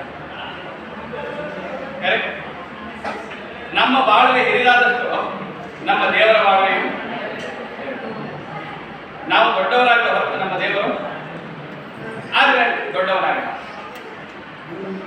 ಆದ್ರೆ ನಾವು ಇದನ್ನು ಯೋಚನೆ ಮಾಡುವುದಕ್ಕೆ ಬೇಕಾದ ವಾತಾವರಣ ಇದೆ, ಅದು ಬಹಳ ಕಲುಷಿತ. ನಾವು ಬದುಕುತ್ತಿರುವ ಆವರಣವೇ ನಮ್ಮ ವಿಚಾರ ಶಕ್ತಿಯನ್ನು ಏನ್ ಮಾಡಿಬಿಡುತ್ತೆ? ಬಂದು ನಮ್ಮ ಮನೆಗಳು, ನಮ್ಮ ಕಾಲೇಜುಗಳು, ನಮ್ಮ ಸಾರ್ವಜನಿಕ ಬದುಕು, ನಮ್ಮ ಸಮಾಜ. ನೀವು ಹೊಸದನ್ನ ಏನಾದ್ರು ಯೋಚನೆ ಮಾಡ್ಲಿಕ್ಕೆ ಹೊರಟ್ರೆ ಅವ್ರು ಏನ್ ಮಾಡ್ತಾರೆ? ಏನು ಎಲ್ಲ ನೀನೇ ತಿಳ್ಕೊಂಡು ಏನೋ. ಆದ್ರೆ ನೆನ್ಪಿಡಿ, ಪ್ರತಿಯೊಬ್ಬ ಮನುಷ್ಯನಿಗೂ ತನ್ನ ಸತ್ಯವನ್ನು ಅನ್ವೇಷಿಸಿಕೊಳ್ಳುವ ಅಧಿಕಾರ ಇದೆ. ಪ್ರತಿಯೊಬ್ಬ ಮನುಷ್ಯನಿಗೂ ತನಗೆ ಕೊಟ್ಟಿರುವ ಸತ್ಯವನ್ನು, ಯಾರೋ ಸತ್ಯವನ್ನು ಕಂಡುಹಿಡಿದು ನಿಮಗೆ ಹೇಳಿ ನೀವು ಪಾಲಿಸಿ ನಡೆಯಬೇಕಾದದ್ದು ಇಲ್ಲ. ನಮ್ಮ ಬದುಕಿಗಿಂತ ಹಿರಿದಾದ ದೇವರು ನಮಗೆ ಸಿಗಲಾರ. ನಮ್ಮ ದೇವರು ನಮ್ಮ ಜೀವನದಿಂದಲೇ ಉದ್ಭವಿಸಬೇಕು. ನಮ್ಮ ದೇವರು ನಮ್ಮ ಜೀವನದಿಂದಲೇ ಉದ್ಭವಿಸಬೇಕು. ನಮ್ಮ ಜೀವನದಿಂದಲೇ ಬೆಳೆಯಬೇಕು. ನಾವು ಬೆಳೆದರೆ ನಮ್ಮ ದೇವರು ಬೆಳೆಯುತ್ತಾರೆ. ಬದುಕು ವಿಸ್ತಾರವಾಗದ ಹೊರತು ದೇವರು ವಿಸ್ತಾರವಾಗಲ್ಲ. ಇದು ಬಹಳ ಇಂಪಾರ್ಟೆಂಟ್. ಹಾಗಿದ್ರೆ ಧರ್ಮದ ವಿಷಯದಲ್ಲಿ ಈ ವಿಷಯದಲ್ಲಿ ಇನ್ನೊಂದು ಕೊನೆ ಮಾತು ಹೇಳ್ಬೋದಾದ್ರೆ, ದೇವರಿಗಿಂತ ಜೀವನ ದೊಡ್ಡದು. ಹಾಗೆ ಧರ್ಮದ ವಿಷಯದಲ್ಲಿ ನಾವು ಏನು ಅರ್ಥ ಮಾಡ್ಕೊಳ್ಬೇಕಾಗಿದೆ ಅಂತ ಹೇಳಿದ್ರೆ, ನಮ್ಮ ವಿಚಾರ ಸ್ವಾತಂತ್ರ್ಯ ಬೆಳೆಯದೆ ನಮ್ಮ ಧರ್ಮ ಬೆಳೆಯಲ್ಲ. ನಮ್ಮ ವಿಚಾರ ಸಾಹಿತ್ಯ ಬೆಳೆಯದೆ ನಮ್ಮ ಧರ್ಮ ಬೆಳೆಯಲ್ಲ. ಸತ್ಯವನ್ನ ಅನ್ವೇಷಿಸುವ, ಸತ್ಯವನ್ನ ಗ್ರಹಿಸುವ, ತಿಳಿದುಕೊಳ್ಳುವ ಅಧಿಕಾರ ಎಲ್ಲರಿಗೂ ಇದೆ. ಹೀಗೆ ಸತ್ಯವನ್ನ ಅನ್ವೇಷಿಸಲಿಕ್ಕೆ ಹೋದವರಿಗೆ ಜಗತ್ತಿನಲ್ಲಿ ಏನೇನಾಗಿದೆ ಅಂತ ನಮ್ಗೆಲ್ಲ ಗೊತ್ತಿದೆ. ಉದಾಹರಣೆ ಸಾಕ್ರೆಟಿಸ್ ಗೊತ್ತಿದೆ. ಸಾಕ್ರೆಟಿಸ್ ಸತ್ಯವನ್ನ ಅನ್ವೇಷಿಸೋದಕ್ಕೆ ಹೋಗಿ ಏನ್ ತಗೊಂಡ, ಏನು ಅನುಭವಿಸ್ಬೇಕಾಯ್ತು? ಗ್ರೀಕ್ ಟೈರನಿ ಅವನಿಗೆ ಏನ್ ಮಾಡ್ತು? ವಿಷ ಕೊಟ್ಟು ಗೊತ್ತಿದೆ. ಅವನು ಸತ್ಯವನ್ನ ಸಾರಿ ಯುವಕರನ್ನ ದುರ್ಮಾರ್ಗಕ್ಕೆ ಸೆಳೆಯುತ್ತಿದ್ದಾನೆ ಅಂತ ಹೇಳಿ ಅವನಿಗೆ ಏನ್ ಕೊಟ್ಟರು? ಆದ್ರೆ ಅವನಿಗೊಂದು ಷರತ್ತು ಹಾಕಿದ್ರು. ಏನು ಅಂತ ಹೇಳಿದ್ರೆ, ನಾನು ಹಿಡಿದಿಲ್ಲ ಸುಳ್ಳು ಅಂದ್ಬಿಡು, ವಿಷ ಕೊಡೋದಿಲ್ಲ. ಆದ್ರೆ ಏನ್ ಆಯ್ಕೆ ಮಾಡ್ಕೊಂಡ? ಯಾಕೆ ಹಾಗೆ ಆಯ್ಕೆ ಮಾಡ್ಕೊಂಡ? ಬಹಳ ದೊಡ್ಡದಲ್ವೇ? ಸತ್ಯ ದೊಡ್ಡದು, ಬಹಳ ದೊಡ್ಡದು ಅಂದ್ರೆ ಏನನ್ಬೇಕು ನೀವು? ಇಲ್ಲ, ಬಹಳ ದೊಡ್ಡದು. ಯಾಕೆ ಹೇಳಿ? ಸತ್ಯ ದೊಡ್ಡದು ಅಲ್ಲ, ಬಹಳ ದೊಡ್ಡದು. ಯಾಕೆ ಹೇಳಿ? ಸತ್ಯ ಕ್ಷಣ ಕ್ಷಣಕ್ಕೂ ಏನಾಗ್ತಿರ್ತದೆ? ಹಾಗಾಗಿ ಬಾಳು ಕ್ಷಣ ಕ್ಷಣಕ್ಕೂ ಚೇಂಜ್ ಆಗುತ್ತೆ. ಆದ್ರೆ ಬಾಳು ಇದ್ರೆ ಮಾತ್ರ ಸತ್ಯಕ್ಕೆ ಬೆಲೆ ಅಲ್ವೇ? ಹಾಗಿದ್ರೆ ಸಾಕ್ರೆಟಿಸ್ ಬಾಳನ್ನ ಆಯ್ಕೆ ಮಾಡ್ಕೊಳ್ಳೋದು ಬಿಟ್ಟು ಸತ್ಯವನ್ನ ಯಾಕೆ ಆಯ್ಕೆ ಮಾಡ್ಕೊಂಡ?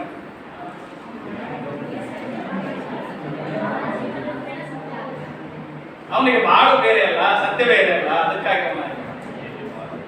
ರೈಟ್. ಗೆಲಿಲಿಯೋ ಇದ್ದಲ್ಲ, ಗೆಲಿಲಿಯನಿಗೂ ಇಂಥದ್ದೇ ಸ್ಥಿತಿ. ಅವನು ಸೌರ ಕೇಂದ್ರಿತ ಸಿದ್ಧಾಂತ ಮಂಡಿಸಿದಾಗ ಚರ್ಚ್ ಅವನನ್ನ ಏನ್ ಮಾಡ್ತು? ಚರ್ಚ್ ಭೂ ಕೇಂದ್ರಿತ ಸಿದ್ಧಾಂತ ನಂಬಿತ್ತು. ಇಡೀ ಜಗತ್ತಿನ ಕೇಂದ್ರ ಭೂಮಿ ಅಂತ. ಅವನೇನ್ ಹೇಳ್ದ? ಭೂಮಿ ಅಲ್ಲ, ನೀನು ಬೈಬಲ್ಗೆ ವಿರುದ್ಧವಾದದ್ದನ್ನು ಹೇಳ್ತಿದ್ಯಾ ಅಂತ ಅವನಿಗೆ ಏನ್ ಮಾಡ್ತಾವ? ಶಿಕ್ಷೆಯನ್ನು ವಿಧಿಸ್ತು. ಶಿಕ್ಷೆಯ ಮರಣದಂಡನಾಗಿ. ಅದನ್ನು ತಪ್ಪಿಸ್ಕೊಳ್ಳೋದಕ್ಕೆ ಗೆಲಿಲಿಯೋ ಏನ್ ಮಾಡ್ಬೇಕು? ನೀನ್ ಮಾಡಿದ ಸಂಶೋಧನೆ ಸುಳ್ಳು ಅಂತ ಹೇಳೋದನ್ನ ಬಿಟ್ಬಿಡ್ತೀವಿ ಅಂತ. ಗೆಲಿಲಿಯೋ ಏನಂದ? ಆಯ್ತು, ನಾ ಹೇಳಿದ ಸುಳ್ಳು ಅಂತೇನೆ, ಬಿಟ್ಬಿಡಿ ಅಂತ. ಸಾಕ್ರೆಟಿಸ್ ಏನ್ ಮಾಡಿದ್ರು? ಅದಕ್ಕೆ ವಿರುದ್ಧವಾದದ್ದನ್ನು ಯಾರು ಮಾಡಿದ್ದಾರೆ?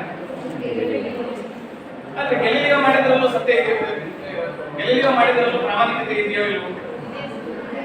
ಇದೆಯಾ? ಯಾಕೆ ಹೇಳಿ? ಅಲ್ರಿ, ನಾ ಹೇಳಿದ ಸುಳ್ಳು ಅನ್ನೋದಾದ್ರೆ, ಸುಳ್ಳು ಅಂತ ನನ್ನ ಸಂಶೋಧನೆ ಸುಳ್ಳು ಅಂತ ಹೇಳಿಬಿಟ್ರೆ ನಾನು ಬದುಕ್ತೀನಿ. ಆದ್ರೆ ವಿಶ್ವದ ಕೇಂದ್ರ ಭೂಮಿ ಆಗೋಗ್ಬಿಟ್ಟು, ಸೂರ್ಯ ಆಗೋಗ್ಬಿಟ್ಟು ಭೂಮಿ ಏನಾಗ್ಲಿಕ್ಕೆ ಸಾಧ್ಯನಾ? ಸೂರ್ಯನ ಕೇಂದ್ರ ಶಕ್ತಿ ತಪ್ಪಿಸ್ಲಿಕ್ಕಾಗತ್ತಾ? ಇಲ್ಲ. ಹಾಗಾಗಿ ನನ್ನ ನಂತರ ಯಾರೋ ಬಂದವರಿಗೆ ಸತ್ಯವನ್ನು ಮುಂದಾದ್ರೂ ಏನ್ ಮಾಡ್ತಾರೆ? ಜಗತ್ತಿಗೆ ಹೇಳೇ ಇರ್ತಾರೆ. ಆದ್ರಿಂದ ಬಾಳನ್ನ ನಾವು ಏನ್ ಮಾಡ್ಬೇಕು? ಹೀಗೆ ಯೋಚಿಸೋದನ್ನ ಕಲಿಬೇಕು. ಬದುಕನ್ನು ಕುರಿತು ನಮಗೆ ಯೋಚಿಸೋದನ್ನ ಕಲಿಬೇಕು. ಹಾಗೇನೆ ಒಂದು ವಿನೀತ ಭಾವ ಇರಬೇಕು ನಮಗೆ. ಏನಂತ ಹೇಳಿದ್ರೆ, ಈ ಭೂಮಿ ಇದೆಯಲ್ಲ, ಇದು ವಿಶ್ವದ ಒಂದು ಧೂಳಿ ಕಣ ಇರುತ್ತೆ. ಒಟ್ಟು ಟೋಟಲ್ ಕಾಸ್ಮೋಸ್ ಇದೆಯಲ್ಲ, ಇದರಲ್ಲಿ ಒಂದು ಧೂಳಿನ ಕಣ ಅಂತ ಇದೆ ಜಗತ್ತು, ಈ ಭೂಮಿ. ಆದ್ರೆ ನಾವು ನಮ್ಮ ಊರಲ್ಲಿ ಒಂದು ಫಸ್ಟ್ ರ್ಯಾಂಕ್ ಬಂದ್ರೆ ಏನು ಅನ್ಕೋತೀವಿ? ಅನಂತ ಬುದ್ಧಿಲ್ಲ ಅಂತ. ಆದ್ರೆ ಈ ಭೂಮಿ ಎಷ್ಟಿದೆ? ಇಡೀ ವಿಶ್ವದ ಕಾಸ್ಮೋಸ್ ಅಲ್ಲಿ ಒಂದು ಕಣ, ಒಂದು ಧೂಳಿನ ಕಣ ಇದೆ. ಮನುಷ್ಯ ಇದಾನಲ್ಲ, ಈ ಭೂಮಿಯ ಅಸಂಖ್ಯಾತ ಜೀವಸೃಷ್ಟಿಯ ವೃಕ್ಷದೊಳಗೆ ಒಂದು ಸಣ್ಣ ಟೊಂಗೆ. ಆದ್ರೆ ಏನ್ ಅನ್ಕೊಂಡಿದ್ದೀವಿ? ಇಡೀ ಜಗತ್ತು, ಪ್ರಕೃತಿ ಇರೋದೆಲ್ಲ ಮನುಷ್ಯನ ಸೃಷ್ಟಿಯಾಗಿದೆ. ಮನುಷ್ಯನ ಮಾನವ ಜನ್ಮ ದೊಡ್ಡ, ಮನುಷ್ಯ ಶ್ರೇಷ್ಠ ಅಂತ ಅಂದ್ಕೊಂಡು ಹೀಗಲ್ಲ. ಹೀಗೆ ಯಾಕೆ ಅಲ್ಲ ಅಂತ ಹೇಳಿದ್ರೆ, ಜಗತ್ತಿನ ಇತರ ಜೀವಿಗಳಿಗೆ ಈ ಭೂಮಿ ಮೇಲೆ ಬದುಕೋದಕ್ಕೆ ಎಷ್ಟು ಶಕ್ತಿದೆಯೋ ನಮಗೂ ಅಷ್ಟೇ. ನಮಗಿಂತ ಹಿರಿಯ, ಅವರಿಗಿಂತ ಹೆಚ್ಚಿನ ನಮಗೆ ಇಲ್ಲ. ಆ ದೃಷ್ಟಿಯಿಂದ ನಾವು ಇತರ ಜೀವಿಗಳೊಂದಿಗೆ ಹೊಂದಿಕೊಂಡು ಬದುಕುವ ಇದರಲ್ಲೇ ಮನುಷ್ಯನ ಏನಿದೆ ಸಾಧ್ಯತೆ. ಅವನ ವಿಚಾರ ಶಕ್ತಿ ಅವನನ್ನು ಏನ್ ಮಾಡಬಾರ್ದು? ಒಂಟಿಯಾಗಿ ಮಾಡಬಾರ್ದು. ಅವನ ವಿಚಾರ ಶಕ್ತಿ ಅವನನ್ನು ಇತರ ಜೀವಿಗಳೊಂದಿಗೆ ಹೊಂದಿಕೊಂಡು ಬದುಕೋದನ್ನು ಕಲಿಸ್ಬೇಕು. ಹಾಗೆ ನಾವು ಶಿಕ್ಷಣದ ವಿಷಯದಲ್ಲಿ ಒಂದು ಮಾತನ್ನ ಗಮನಿಸಬೇಕು. ಎಜುಕೇಶನ್ ಇದೆಯಲ್ಲ, ಅದರ ವಿಷಯ ಏನು ಅಂತ ಹೇಳಿದ್ರೆ, ನಿಮ್ಮೆಲ್ಲರ ಸಂಸ್ಕಾರ, ಬುದ್ಧಿ, ಸಾಮಾಜಿಕ ಹಿನ್ನೆಲೆ, ತಿಳುವಳಿಕೆ ಒಬ್ಬರಿಂದ ಒಬ್ಬರಿಗೆ ಏನಾಗಿದೆ? ಬೇರೆ ಬೇರೆ ಸ್ವಭಾವ. ಆದ್ರೆ ಹೀಗೆ ಬೇರೆ ಬೇರೆ ಸ್ವಭಾವ, ಸಂಸ್ಕಾರ, ಮನಸ್ಥಿತಿ, ಅಗತ್ಯ, ನಂಬಿಕೆ ಇರುವ ನಿಮ್ಮೆಲ್ಲರಿಗೂ ಒಂದೇ ಹಿಸ್ಟ್ರಿ ಕ್ಲಾಸ್ ಇದೆ, ಎಲ್ರಿಗೂ ಅದೇ ಎಕನಾಮಿಕ್ಸ್ ಪಾಠ, ಎಲ್ರಿಗೂ ಅದೇ ಪೊಲಿಟಿಕಲ್ ಸೈನ್ಸ್ ಪಾಠ, ಎಲ್ಲರಿಗೂ ಅದೇ ಕನ್ನಡ ಲಿಟ್ರೇಚರ್ ಪಾಠ. ಅಂದರೆ ಎಲ್ಲರಿಗೂ ಒಂದೇ ರೀತಿಯ ಶಿಕ್ಷಣ ಕೊಟ್ಟರೆ ಎಲ್ಲ ಮನುಷ್ಯರ ಬದುಕು ಸರಿಯಾದಿದೆ ಅಂತ. ಯಾಕಂದ್ರೆ ಎಲ್ಲ ಮನುಷ್ಯರು ಒಬ್ಬರಿಗೊಬ್ಬರ ಹಾಗೆ. ಆದರೆ ಏಕರೂಪದ ಶಿಕ್ಷಣ ಪದ್ಧತಿ ಇದೆಯಲ್ಲ, ಮನುಷ್ಯರ ಒಂಟಿತನವನ್ನು, ಮನುಷ್ಯರ ವ್ಯಕ್ತಿ ವಿಶಿಷ್ಟತೆಯನ್ನು ಏನು ಮಾಡ್ತಿದೆ, ಬಲ್ತಾ ಇದೆ. ಆಮೇಲೆ ಸುಶಿಕ್ಷಿತರಾದ ಜನ ಹೆಚ್ಚು ಭ್ರಷ್ಟರಾಗ್ತಾರೆ. ನಮ್ಮ ಎಜುಕೇಶನ್ ಇದೆಯಲ್ಲ, ವ್ಯಕ್ತಿಗೆ ತಕ್ಕ ಶಿಕ್ಷಣ ಕೊಡೋದ್ರಲ್ಲಿ ಸೋತಿದೆ. ಹಾಗಾಗಿ ನಮ್ಮ ವಿಚಾರ ಶಕ್ತಿ ಸೋಲ್ತಾ ಇದೆ. ನಾವೇನು ತಿಳ್ಕೊಂಡಿದ್ದೀವಿ ಅಂದ್ರೆ, ಈ ಡಾರ್ವಿನ್ನ ಸರ್ವೈವಲ್ ಇಸ್ ದ ಫಿಟ್ಟೆಸ್ಟ್ ಇದೆಯಲ್ಲ, ಯಾವ ಶಕ್ತಿ ಇದೆ ಅವನ ಬದುಕಲಿ, ಉಳಿದವರು ಸಾಯಿಲಿ ಅಂತ ನಮ್ಮ ಶಿಕ್ಷಣ ಹಾಗೆ ನಡೀತಾ ಇದೆ.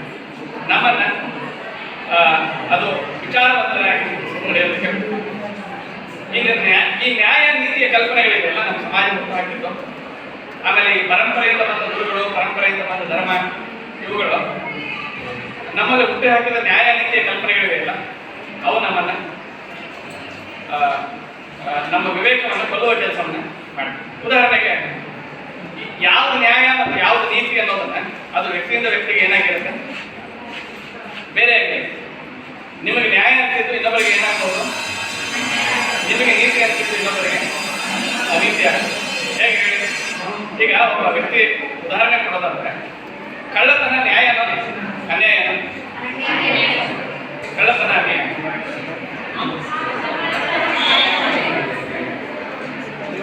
ಜೀವನವನ್ನು ನೀವು ನ್ಯಾಯ ಅನ್ಯಾಯ, ನೀತಿ ಅನೀತಿ, ಈ ಬೈನರಿ ಡೈಕಾಟಮಿಗಳಲ್ಲಿ ಅರ್ಥ ಮಾಡ್ಕೊಳ್ಬೇಡಿ. ಬದುಕನ್ನ ಎರಡು ವಿರುದ್ಧ ದ್ವಂದ್ವಗಳಿಂದ ಅರ್ಥ ಮಾಡ್ಕೊಳ್ಳೋದನ್ನು ನಿಲ್ಲಿಸಬೇಕಾಗಿದೆ. ಕಳ್ಳತನ ನ್ಯಾಯನೋ ಅನ್ಯಾಯನೋ ಅಂದ್ರೆ ಏನಂತೀರಿ? ಕಳ್ಳತನ ನ್ಯಾಯನೋ ಅನ್ಯಾಯನೋ?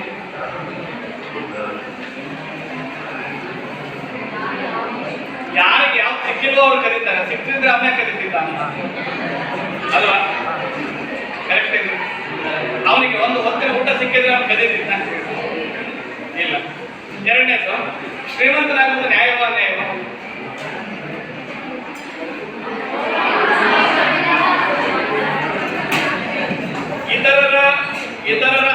ಇತರರ ಅನ್ನವನ್ನು ಎಲ್ಲ ತಮ್ಮ ಕಡೆ ಸಂಗ್ರಹಿಸಿಟ್ಕೊಂಡಿದ್ದಾನಲ್ಲ, ಇದು ಅನ್ಯಾಯ ಅಲ್ಲ?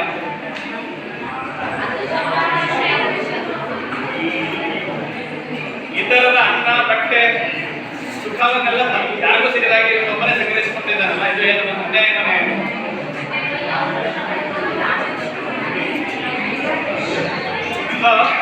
ಅಂದ್ರೆ ಬದುಕಿನಲ್ಲಿ ನ್ಯಾಯ ಯಾವುದು ಅನ್ಯಾಯ ಯಾವುದು ಅನ್ನೋದನ್ನು ತೀರ್ಮಾನಿಸುವುದು ಅಂತ ಏನಲ್ಲ,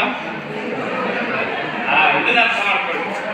ಯಾಕೆ ಇದು ಅಂದ್ರೆ, ನಿಮ್ಮ ಜೊತೆ ಮನುಷ್ಯರನ್ನ ಯಾವಾಗಲೂ ಏನ್ ಮಾಡ್ತಿರ್ತೀರಿ, ಜಡ್ಜ್ ಮಾಡ್ತಿರ್ತೀರಿ. ಅವ್ನು ಸರಿ ಇಲ್ಲ, ಇವಳು ಸರಿ ಇಲ್ಲ, ಅವ್ನು ಸರಿ, ಇವಳು ಸರಿ, ಎಲ್ಲ ಏನ್ ಮಾಡ್ತೀರಿ? ಮನುಷ್ಯರನ್ನೆಲ್ಲ ಯಾವಾಗಲೂ ಹಿಂಗೆ ತೀರ್ಮಾನ ಮಾಡ್ತಿರೋದಿಲ್ಲ. ಅವನೇನ್ ಅವಳ ಆಕೆ ಏನು ಗೊತ್ತಿಲ್ಲ ನನಗೆ. ಮನುಷ್ಯರನ್ನ ಯಾವಾಗಲೂ ಏನ್ ಮಾಡ್ಬಾರ್ದು, ಹೀಗೆ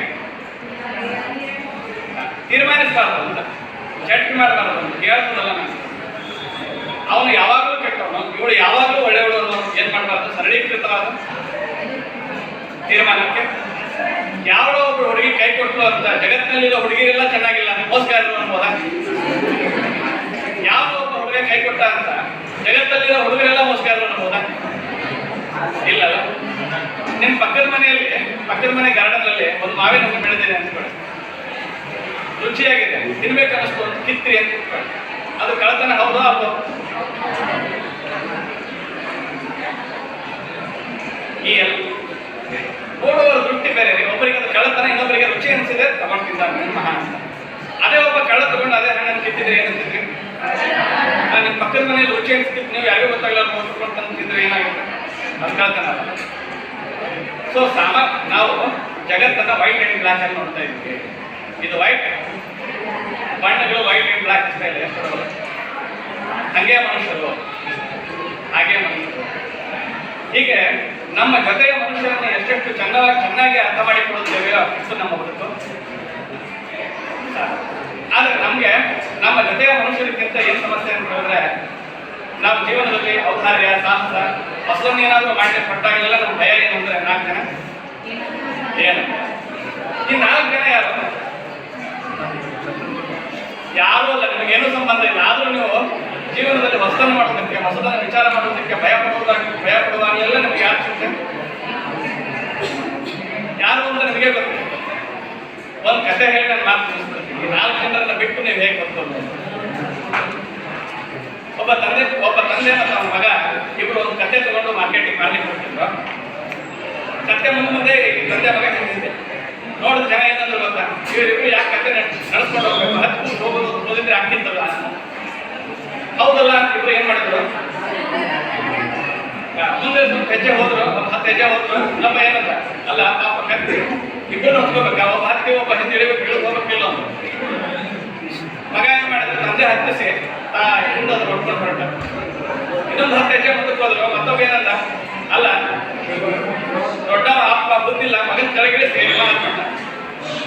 ಅದಕ್ಕೆ ತಂದೆ ಅದನ್ನು ಕೇಳಿಸ್ಕೊಂಡು, ಬೇಡ ಮಗನ ನೀ ಹತ್ತು, ನಾ ಹಿಂದಕ್ಕೆ ಬರ್ತೀನಿ ಅಂತ. ಮತ್ತೆ 10 ಹೆಜ್ಜೆ ಹೋದ್ರು. ಅಲ್ಲ ಈ ಮಗನಿಗೆ ಬುದ್ಧಿ ಬೇಡ, ವಯಸ್ಸಾದ ಅಪ್ಪನ ಏನ್ ಮಾಡ್ಯಾರ. ಅದಕ್ಕೆ ಏನ್ ಮಾಡಿದ್ರು, ಇಬ್ರು ಕೂಡಿ ಈ ನಾನು ಬೇಡ ನೀನು ಬೇಡ ಕತ್ತಿನ ಇಬ್ರು ಹೋಗ್ಕೊಂಡು ಜನ ಅಂದ್ರು. ಅಲ್ಲ ಅದ್ರ ಮ್ಯಾಲ ಹತ್ಕೊಂಡು ಬಿಟ್ಟು ಇಬ್ರು ಅದನ್ನ ಹೊತ್ಕೊಂಡ. ಅಂದ್ರೆ ಏನು, ಜಗತ್ತು ನಮ್ಮ ಎಲ್ಲಾ ಕ್ರಿಯೆಗಳನ್ನ ಯಾವಾಗ ಏನ್ ಮಾಡ್ತಾರೆ, ಮಾತಾಡ ಇಗ್ನೋರ್ ಮಾಡಿ ಬಿಟ್ಬಿಡಿ, ಮುಂದುವರಿಯಿರಿ. ಈಗ ಮುಂದುವರಿತಾ ಬದುಕನ್ನ ಸಾರ್ಥಕವಾಗಿಸ್ಕೊಳ್ಳಿ. ಇಂಥ ಸಾರ್ಥಕತೆ ಇರೋದು ಎಲ್ಲಿ ಅಂತ ಕೇಳಿದ್ರೆ, ಜೀವನದಲ್ಲಿ ಯಾವುದೋ ಗುರಿ, ಬದುಕಿಗೆ ಒಂದು ಮಹತ್ತರವಾದ ಪ್ರದೇಶ ಇದೆ ಅಂತ ಅನ್ಕೋಬೇಕು. Life has no purpose, life has no goals. Actually ನಿಮ್ಗೆ ಪರ್ಸನಲ್ ಡೆವಲಪ್ಮೆಂಟ್ ಹೇಳೋರು ಜೀವನದಾಗ ಒಂದು ಗುರಿ ಇಟ್ಕೊಳ್ರಿ ಅಂತ ಹೇಳ್ತಾರೆ. ಇಲ್ಲ ಏನು ಜೀವನದ ಗುರಿ ಇಟ್ಕೊಳ್ರಿ ಅಂತ ತಕ್ಷಣ ನೌಕರಿಗೆ ಗುರಿ ಇಟ್ಕೊಳ್ರಿ. 30ನೇ ವಯಸ್ಸಿಗೆ ನೌಕರಿ ಸಿಕ್ಕ ಮೇಲೆ ಜೀವನ ಗುರಿ ಮುಗಿದೋತ್ತಲ್ಲ, ಯಾಕೆ ಬದುಕ್ತೀರಿ ಮುಂದೆ? ಒಂದು ಮದುವೆ ಆಗ್ಬೇಕು ಅಂತ ಗುರಿ ಇಟ್ಕೊಳ್ತೀರಿ, ಆಗುತ್ತೆ, ಮುಗಿತಲ್ಲ ಗುರಿ. ಜೀವನಕ್ಕೆ ಗುರಿ ಇಲ್ಲ, ಜೀವಿಸುವುದೊಂದೇ ಜೀವನದ ಗುರಿ. Life has no goals, living itself its own goal. ಜೀವನದ ಗುರಿ ಏನಾಗಬೇಕು? ಜೀವಿಸುವುದೊಂದೇ. ಹೆಂಗೆ ಜೀವಿಸೋದು? ಸುಖವಾಗಿ, ಸೊಗಸಾಗಿ, ಸಂತೋಷವಾಗಿ ಜೀವಿಸುವುದೊಂದೇ ಜೀವನದ ಪರಂಪರೆ. ಆಮೇಲೆ ಸಾಧನೆ ಮಾಡಬೇಕು, ಗೆಲ್ಲಬೇಕು ಅಂತೆ. ಯಾಕೆ ಗೆಲ್ಲಬೇಕು ಅಂತ ನನ್ನ ಪ್ರಶ್ನೆ. ಯಾಕೆ ಗೆಲ್ಲಬೇಕು? ಯಾರನ್ನು ಗೆಲ್ಲಬೇಕು? ಯಾರ ಜೊತೆ ಸ್ಪರ್ಧೆ ಮಾಡಬೇಕು? ಜಗತ್ತಿನ ಜೊತೆ ಅಲ್ಲ, ನಿಮ್ಮ ಜೊತೆ ನಿಮ್ಮ ಜೊತೆ ನೀವೇ ಸ್ಪರ್ಧೆ ಮಾಡ್ರಿ, ಓಡ್ರಿ. ನಿಮ್ಮ ಜೊತೆ ನೀವೇ ಸ್ಪರ್ಧೆ ಮಾಡಿದಾಗ ನೀವು ಗೆಲ್ಲೋದಿಲ್ಲ. ನಿಮ್ಮ ಇನ್ನೊಬ್ಬರು ಎಲ್ಲೇ ಇರೋಲ್ಲ ಸ್ಪರ್ಧೆ ಮಾಡೋದಕ್ಕೆ, ನೀವು ಗೆದ್ದಂಗೆ ಯಾಕಂದ್ರೆ. ಹಾಗಾಗಿ ಜೀವನದಲ್ಲಿ ಗೆಲ್ಲುವುದು ಅಂತ ಹೇಳಿದ್ರೆ ಬೇರೆಯವರನ್ನ ಹಿಂದಕ್ಕೆ ತಳ್ಳುವುದಲ್ಲ, ಬೇರೆಯವರನ್ನ ಸೆಣಸುವುದಲ್ಲ, ನನ್ನೊಡನೆ ನಾನು ನಡೆಸುವ ಅಸಂಧಾನ. ನಿನ್ನೆಗಿಂತ ಇವತ್ತು ಬದಲಾಗಬೇಕು, ನಿನ್ನೆಗಿಂತ ನಾಳೆ ಬದುಕು ದೊಡ್ಡದಾಗಬೇಕು, ಅಷ್ಟೇ. ಅದೇ ಗೆಲುವು. ಹಾಗಾಗಿ ಜೀವನದಲ್ಲಿ ಗೆಲುವಿಗೆ ಎಷ್ಟು ಬೆಲೆಯೋ ಸೋಲಿಗೋ ಅಷ್ಟೇ. ಇಷ್ಟನ್ನ ಅರ್ಥ ಮಾಡಿಕೊಳ್ಳಿ. ಹೆಚ್ಚಾದರೆ ಉಪದೇಶ ಆಗಿತ್ತು. ಇಲ್ಲಿ ತನಕ ನನ್ನ ಸಹನೆಯಿಂದ ಕೇಳಿಸ್ಕೊಂಡಿದ್ದೀರಿ. ಹಾಗಾಗಿ ಇದಕ್ಕೆ ನನ್ನ ಮಾತಿಗೆ ವಿರಾಮ ಕೊಡ್ತೇನೆ.